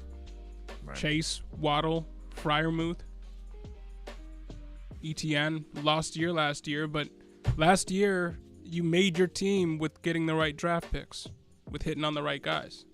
Yeah, now I just need one more piece. Yep. Go out and get it. Formerly known as got Parham on my taxi squad. Okay. Well, first of all, you're good. You're fine with Knox, but what's going on with the tight ends in LA? So, yeah, there's a lot of free agents that are currently tied to and associated with the Chargers. They are expected to make a move. They are expected to go after the likes. Mike Gesicki's name has been thrown out there. Obviously, he is the prime tight end available in free agency, and that would be a big ad for them. But if they choose not to splurge, then like Slim mentioned, I mean, Dalton Schultz is an option. That would be a good landing spot for Schultz. They have an opening there, that they have a position that fills a need. Schultz probably gets a nice little payday. What ends up happening ultimately? I mean, we gotta let free agency play out. But regardless of who ends up there, I like Parham. Parham. I don't want to. Parham. He has come out and said that's how he pronounced his name. I'm fine with rostering him. If I have him on my team, I feel fine about that for the future, for moving forward. Yeah, he's a guy that I don't have RAS measurables on because he didn't complete all the measurables to the point where we have them. He started out in the XFL and he came out during, I think, the first year of COVID, so he just didn't have the testing measurables available. So I wasn't able to judge him based on RAS, but he looks like a guy who's got a pretty good RAS. Now that the team did just draft Trey McKitty, I believe, in the 3rd or 4th round this past season. So it has been a position they've been trying to fill, but I would rather have Parham than Trey McKitty right now. And outside of them picking up a guy in free agency, you should be good moving forward with Parham. The only thing is they have $57 million in cap space. They have money to spend. Right, and there are a fair amount of tight ends, athletic tight ends on the market. OJ Howard's out there, Evan Ingram's out there, and these are guys who were tight end ones early in their career and then floundered for a while. But they could latch on, have a resurgence.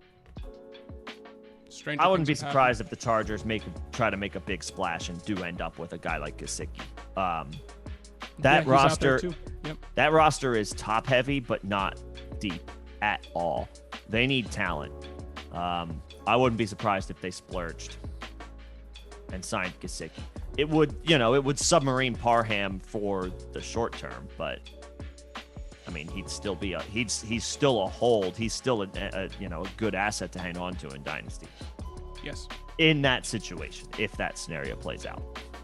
But I wouldn't be surprised if that's where they made their big splash. Because Parham kind of has he kind of feels like one of those Darren Waller, Logan Thomas, late bloomer types that could really step into his own when he's 27.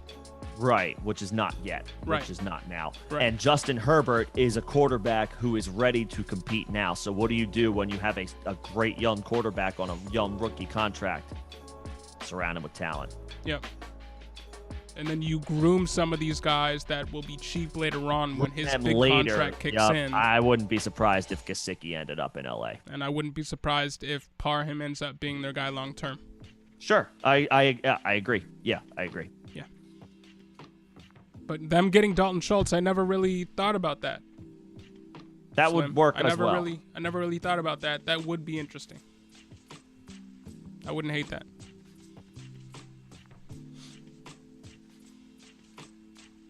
And yeah, again, Kyle, I like the roadmap outlook that you're going for. I mean, on paper, that sounds 100% all right. avenues. Exhaust all avenues. But look at what you just said. You think he's trying to compete even though his roster isn't impressive. Your roster is impressive. You should be trying to compete just like he is. Every team should be trying to compete unless your team is absolute unless it's blatantly garbage. Obvious. Yeah. And your team is far from hot garbage. Your team looks pretty good. You also don't have to try to break the bank for Najee. Like, again, it's almost like a what's the word? It's like a modified approach that you're taking with running back. You're kind of punting on it for now, right? Stacking wide receivers, trying to get stuff like get maybe 2023 guys. We were just talking about like a Melvin Gordon. You can go in that C-level tier of guys and get and get a little bit more stability in that spot. And I know Alex is calling his shot with Rojo being a league winner, and I respect it. I respect calling shots. I respect the the belief in certain guys. I'm not sure I'm going to get behind that one, though, regardless of his landing spot. But if you look at running backs that fit into that Melvin Gordon type, maybe come down a tier from Najee. You'll still be fine. Leonard Fournette is out there. He's going to get a crack at RB1 duties somewhere. We talked about Melvin Gordon. Who's another aging running back? Like a guy who you could probably get for not that much. Like take a shot on like a Gus Edwards coming back. James Conner. Sure, Connor. He's got a little bit. Chase Edmonds. Either one of those guys. Yeah. Because one of them's leaving. One of them is going to leave the Cardinals. That's what I think a lot of people are saying in NFL circles is one will stay, one will go. So either one of those guys. There's a slew of lower tier options where you don't have to break the bank. Hell, I just mentioned him a little while ago. Aaron Jones. Yeah. The vibes are a little down on him right now. But you probably don't have to break the bank to get a guy like him, and boom, he fills right in for 1 or 2 years. You still can get your 2023 guy because you don't have to offer a 2023 first for Aaron Jones. But he's an upgrade over Ronald Jones, no matter how you slice it. I don't care if Aaron Rodgers is in Green Bay or is playing in Siberia. Aaron Jones is an upgrade over Ronald Jones. And you don't have to break the bank for him. So yeah, just like spitballing. But no, I was looking for people to take James Conner and Melvin Gordon off of my teams before this past football season.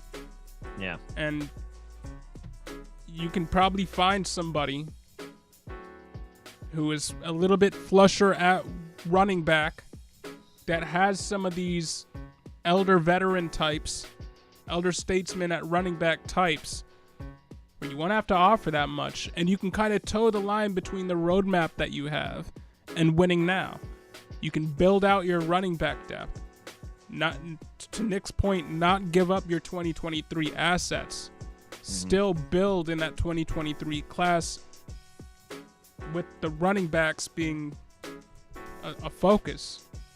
Yeah. But I would absolutely try to upgrade your depth. Yep. And there are multiple guys you can go and get.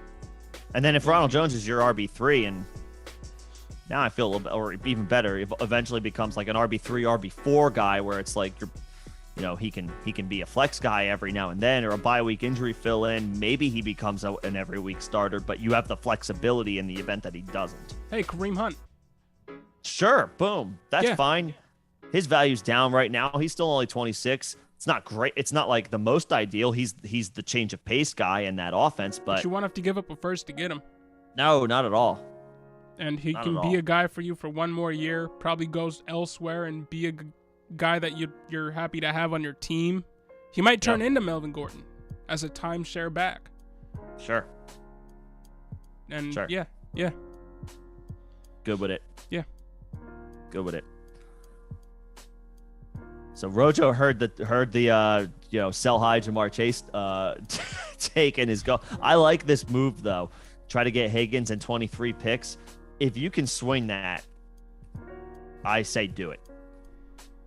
Yeah. I know Jamar Chase is Jamar Chase, but if you can get Higgins, who is damn good, plus these 2023 picks that we are all very high on, yes, I would do it. Bonds, man. Yeah, that's exactly what I would do. I'm fine with that.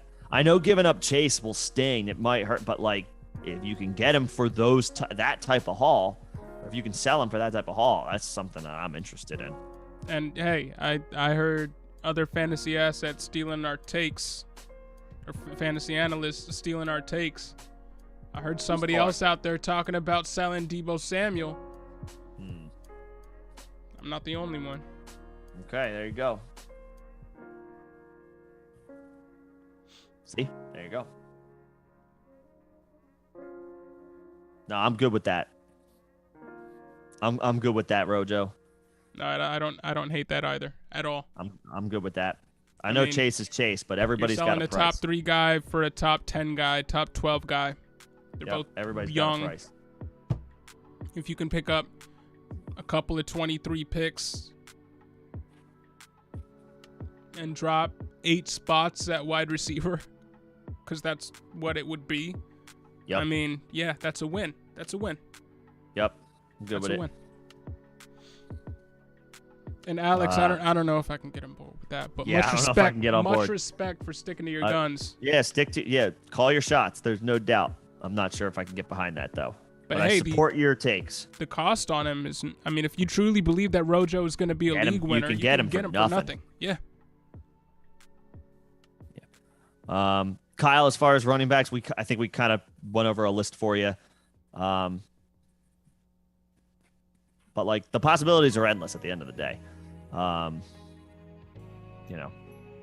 Everybody's got a price. But yeah, I would shop in that mid-tier area, or an aging mid-tier area, or an aging vet whose value has come is a little down at the moment. So they're all out there. Yeah, make those moves. Be a league winner. Be a league winner like Rojo. We're trying to win champion. All we're trying to do is win championships here. That's what we do, right? That's what we're in the business of. Yeah, you're just trying to win like Logan Hampton. Yes, sir. Yes, sir. All right, I'm going to leave this one to you. We've talked about Josh Jacobs a few times, but you're a guy who just went out and got Josh Jacobs. I did just actually buy him a couple weeks ago. So I feel good about him, and I am definitely warming up to him a little bit because he's another guy who I think his value is maybe a little down right now. To your point, Rojo, he's still very young. He's only going to be 24, right? When the season starts, maybe 20, 24. That's the value of getting a 20-year-old running back coming out. Sure. Yeah. Has finished as a top 15 running back 3 years straight, right? For the season. Or no, sorry, one of those seasons. 2 years straight, I believe. 2 years. 2 years. Yeah, because he had some injury issues. RB21 season in there once, I believe. Yeah. So he's got so to that point, he has a top 24 floor at this point. He has proven that. You had some concerns with the coaching hire. I actually think the coaching hire plays to Josh Jacobs' strengths. Because yes, while Kenyon Drake is still there, Josh Jacobs caught the ball at a higher, and yes, some of this could be attributed to Kenyon Drake's missed the second half of the season, but Josh Jacobs caught the ball at a higher rate than he had in his first 2 seasons. I think that also had to do with no Darren Waller being there in the no Darren Waller game. Missed. Yeah, no Darren Waller, so he benefited a little bit from that. And just to clarify, my points on the coaching staff were that they got Josh McDaniels at head coach, and Josh McDaniels is a Belichick disciple, and Belichick, we never know what's going on with his running back. So if he took that mindset to the Raiders, it could be a little bit of a crapshoot with Jacobs. He could. Yeah, I mean, right. Is there a concern? And then RB3 usage, and then you don't know. So I'm a little less concerned about that just because Josh Jacobs is so very clearly the best overall running back in the Raiders locker room. Like, Patriots have been excellent at finding backs that are very good in certain things. Josh Jacobs is better than Kenyon Drake. Kenyon Drake is a good player. I have liked Kenyon Drake. We've both liked Kenyon Drake at different times. Josh Jacobs is a younger, more talented player than Kenyon Drake right now, and has come through with volume. Maybe not on maybe not on the most consistent basis, but he has delivered with volume. One last thing. This offensive line has been awful. There's nowhere to go but up for the Raiders offensive line, and this is a very deep, strong offensive line class this year. If there's one thing to like about the 2022 class outside of some of the top-heavy options, it's offensive line depth. There's lots of good O-line in this class. The Raiders should not have a difficult time improving their offensive line. There's, again, when you're 31st in a lot of offensive line metrics and statistics, and they're 30th, 37th, bottom third of the league, or sorry, not bottom third, bottom three in the league in a lot of metrics, there's nowhere to go but up. New coaching staff coming in, the turmoil from this past season is officially behind them, right? You have to think they're going to have a little bit more stability because they, with everything that happened from the head coach on down, the Raiders season was kind of crazy last year, and they still made the playoffs. Pretty good, pretty respectable. Derek Carr is a good quarterback, better than I think a lot of that the general public gives consensus to or for, right? This offense has a lot of potential, and with Darren Waller coming back, with Kenyon Drake coming back, are the targets maybe a little capped? Yeah, but the carries aren't. I think the volume and work will be there for Josh Jacobs moving forward. I feel good about him. I'm not ready to say top, slam dunk top 12. But I think top 15 is like well within expectations for him. And top 20 should be the floor. The reasons to like Josh Jacobs are his age. Yep. And basically what he's done touchdown-wise since he came into the league. Yardage-wise, he's nothing special. The past two seasons, 3.9 yards per carry in 2020 and 4.0 yards per carry in 2021. Yeah, not great. He got there on the ground because he had usage. Right.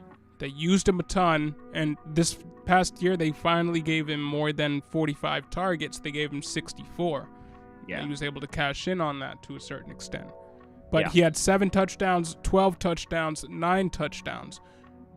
Those high fantasy finishes are because he got the touchdowns. We've seen other running backs get 4 touchdowns, 5 touchdowns, get the same amount of yardage. And I think of Damian Harris the year when Cam Newton was the quarterback. Got all the rushes in the world. But he only hardly scored. Yeah, he only scored like 2 touchdowns, right? Yeah. And he was barely at RB2 that year. Mm-hmm. But he got work.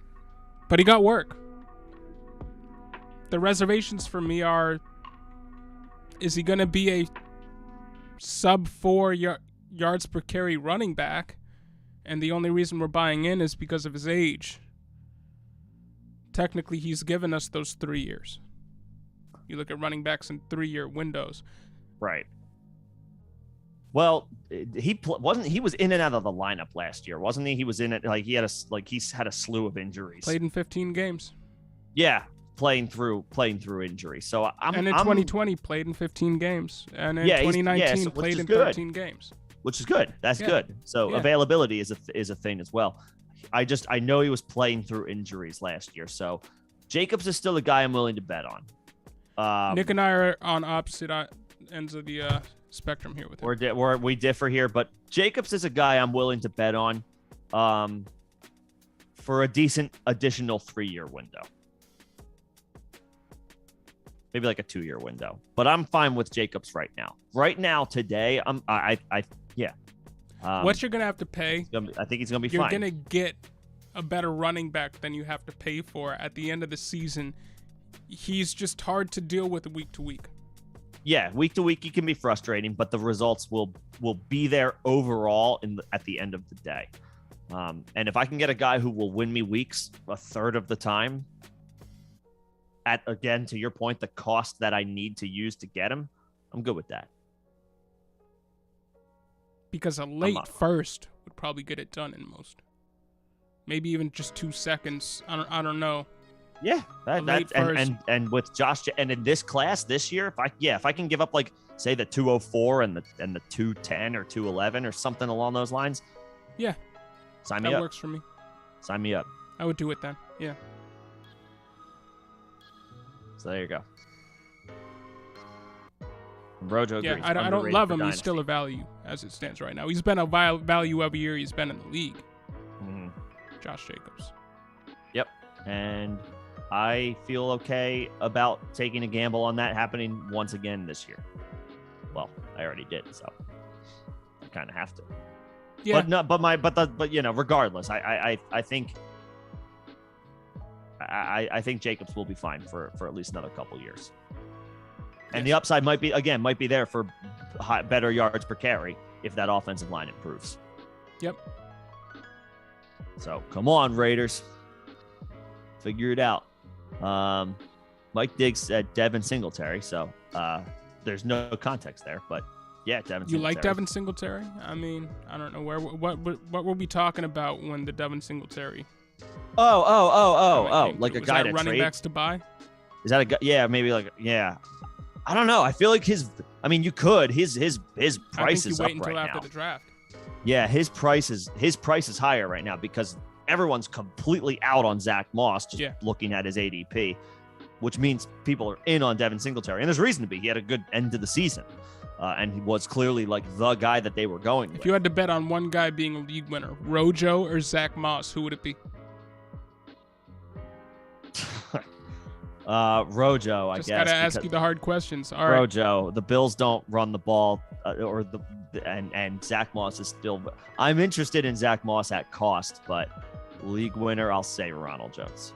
Fair. Between the two of those. Ronald guys. Jones, Devin Singletary. Singletary. I mean, right now, again, and see to that's the perception of him right now.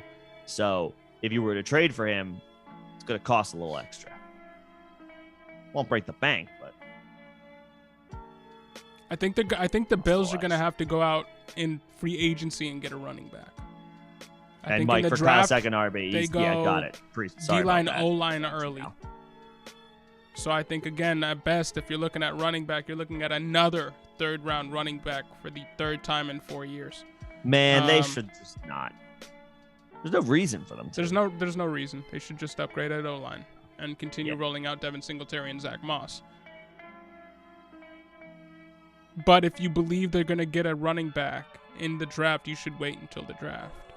I would at least wait until free agency. Yeah, I agree. Because the Bills could they could look to make a move there. But sorry, Mike. I was at first I saw Devin Singletary and forgot about the conversation a little while ago. But yeah, no, good. It's a good call. He's just probably going to right now today be a little more expensive. But if you like the guy, I mean, he's going to be he's the starter going. I don't think they're going to bring in somebody who. He's one of the cheap. Day one supplants Devin Singletary or projects to. He should be one of the cheapest starters in the league that you can get right now in fantasy. Yeah. So there's that.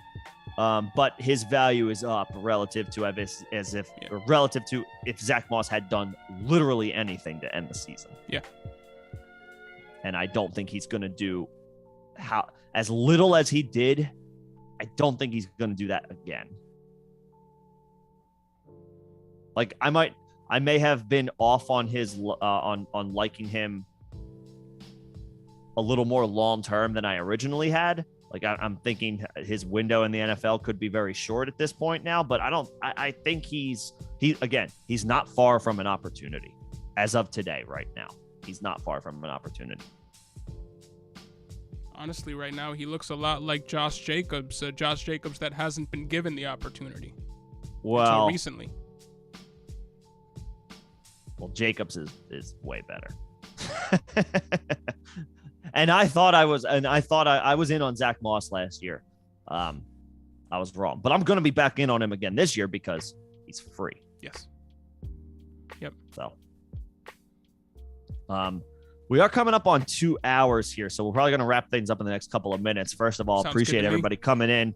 Appreciate everybody coming in and hanging out. We will get to these last few comments and questions here, but just wanted to throw that out there. Appreciate everybody's time and support of the channel, especially during the off season. Yep, and thank you for the Super Rojo again.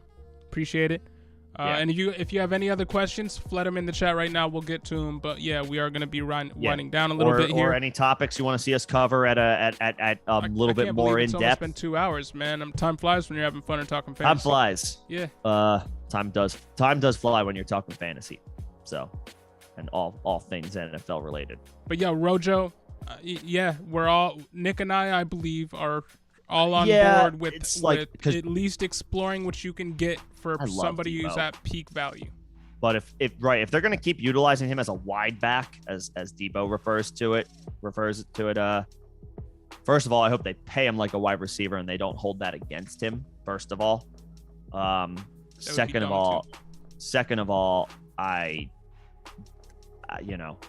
do have concerns about that as well, because Debo's now, if he's going to be used as a wide back, he's accumulating hits much faster than he would as just a pure wide receiver. So, I get the appeal to leave him in that role, but damn, you're shortening his career. Yeah. And other people are taking our takes and using them. Those slugs. I don't know if I should be naming any names. Hey, just call him out. I don't know. Get the clip next time you see it, and then we'll it was in an article. It wasn't in a video. But you can still. It found its way. You grab the quote take from. Found its way to Fantasy Pros. That's all I'm gonna say. Yeah, they steal. Anyway, first of all, Rojo, you're too kind, man. Thank you. Much appreciated, man. Yeah, thank you for for coming and hanging out with us. We would just be talking to each other if it wasn't for y'all. So we appreciate your guys' time. Yeah, much appreciated. Yeah, it makes it a lot more fun for us because I love talking with Nick about fantasy, but I love it when it evolves into a larger conversation. Yeah, when it's a larger conversation with people who know what they're doing and care just as much. So, but anyway, Logan's got a trade question. He's got the 108 Cooks and a 2023 second to move up to the 104. I would if it was Brandon Cooks in the 108. Then sure. And you were getting back the second. Because you're jumping 4 spots, and Brandon Cooks is going to be a good wide receiver for the next few seasons, and he's been a top 15 wide receiver for his entire career outside of one season. Yeah. So that's giving up too much to move up 4 picks. I guess I guess the devil's advocate argument here would just be, I think we're both in agreement that regardless of format, one quarterback. Thank you, Alex. Yeah, appreciate that. Between we're both in agreement, regardless of one quarterback or super flex, the 108 and the 104, there is a bit of a tier break there. Like a 104, you're assured of a little bit more of one of the guys that we feel pretty strong about will hit in some capacity. And the 108 is going to be a little bit more of a crapshoot. So yes, it's only 4 spots, but I think in this draft, that is a significant jump in moving up to 104. So I don't hate it. It's the 2023 second that ultimately says that's a little too much. And again, I like Brandon Cooks. I've been a Brandon Cooks guy pretty much since his sophomore year. Nick got me on the Brandon Cooks train. I'm Brandon Cooks' biggest cheerleader. So. I've been on Brandon Cooks. I've turned people around on him. So yeah. So that being said, the 108 and Brandon Cooks for the 104. I think your wide receiver depth, if I'm remembering correctly, Logan, is a little on the. It went 4 deep, good wide receiver, but if you trade him Brandon Cooks, so you're trading your depth. You're trading your depth. You're trading your depth. Can you make that 2023 second a 2024 second? Because then I could stomach it. It's just in most draft classes, the second round pick is a dart throw. Even in the early second, Sure. you're hoping 50-50 you're getting a good prospect at the end of the day. The 2023 class is different. If that second is early, that 50% chance moves up to 75 with some of these guys that I'm projecting to still be there. Mm-hmm. And that 24 class, we don't know enough about it, but it could slip back the other way where those seconds just aren't as valued because we've hit a few teardrops. Yep. So I would try to shoot for that. If you gotta give it, if you really want to move up with Brandon Cooks in the 2023 second as assets that you're willing to move, I would want to move up further than 104. I would want to solidify getting a top 3 pick. Go get Burks or one of those backs. Burks are one of those backs. Holler Spiller. Yeah. Yeah, at 104, you're still gonna get a good player. Mm-hmm. But if you're giving up that haul, I want one of the 3 best players in this draft. Sure. Yeah, I'm okay with. Yeah. And if you're moving up to 104, try to make that 23 second a 24 second is all that I would say. Makes sense. Yeah, I'm okay with that. Alex, appreciate the super. Yeah, man. I know you already kind of said, yeah, appreciate that. And at what age should we trade Lamar? So John and I actually did it. I know we've talked about this a little bit here. We started to co-manage a Dynasty startup last year, and we had the pick where we were between Lamar Jackson and Dak Prescott. It's a Superflex league, and John said he was like, I don't want Lamar. So John, and I think the concerns were maybe kind of tied to this question: how far away are we from needing to trade Lamar? Because are we starting to worry about hits accumulating and all that stuff? This past season turned the narrative around for me, and now looking back at that, it hurts a little that you're a because I kind of forgot about that. It hurts a little that we don't have Lamar Jackson and we have Dak Prescott. I know Dak Prescott's still a good prospect. And I was okay with the move as well, but yeah, I was a little bit more like, I would draft Lamar here, but Lamar Jackson showed that he was a passer.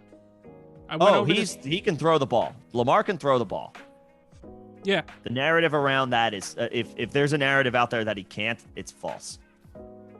Well, I was worried that that the MVP season that was mostly predicated on insane play action and red zone efficiency, that would drop down, which it did in the season following. But in this year, with no running backs on the team, through the first 11 games of the year, he was on pace for a career high in passes. He had 34 passes per game. That's 549 passes in the 17-game extrapolation. I went over this I have these stats up. I went over this in last week's stream. That was 148 more passes than his MVP season.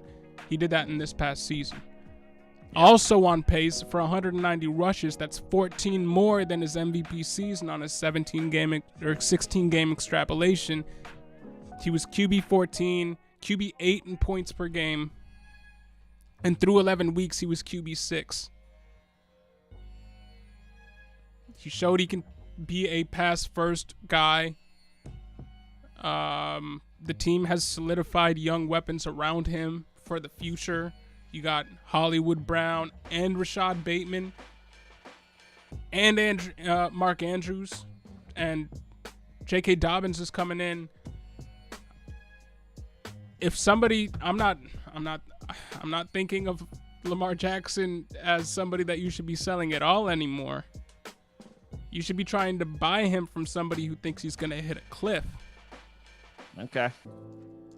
I'm admitting defeat on that take. I was all the way wrong. Dang. Lamar Jackson is a buy right now. He's technically a buy low based off of what you should be able to get from him fantasy-wise moving forward as the QB6 when he was healthy. As a pass-first Lamar Jackson, which is what he was. So then basically at this point we're not selling for another 3-4 years minimum. Is that the kind of ultimate answer to Alex's question? Yeah, man. At what age should we trade Lamar Jackson? He's 25. Jackson? He's gonna be. He will be 25 all this season. In 8 years, we can bring up that conversation. I'm serious. Okay, there we go. John has done a serious. complete 180, Alex. I'm serious. Yeah, man. He looked.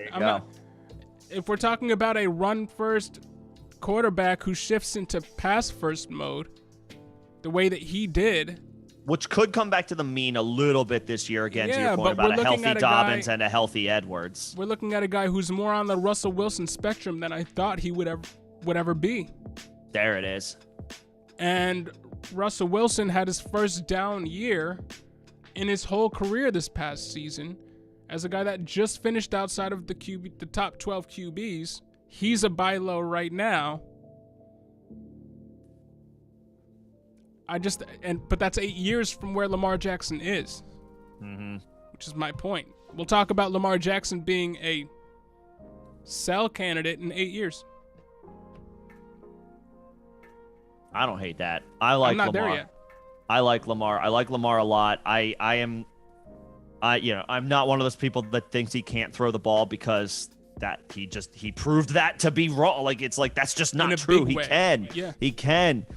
Yeah, I would love to see the Ravens continue to throw the ball at the rate that they did on first down this past year. I hope that happens. I don't know if it does, again, with the return of Dobbins and Gus Edwards, but the Ravens threw the ball on first down at a top 5 rate in the NFL.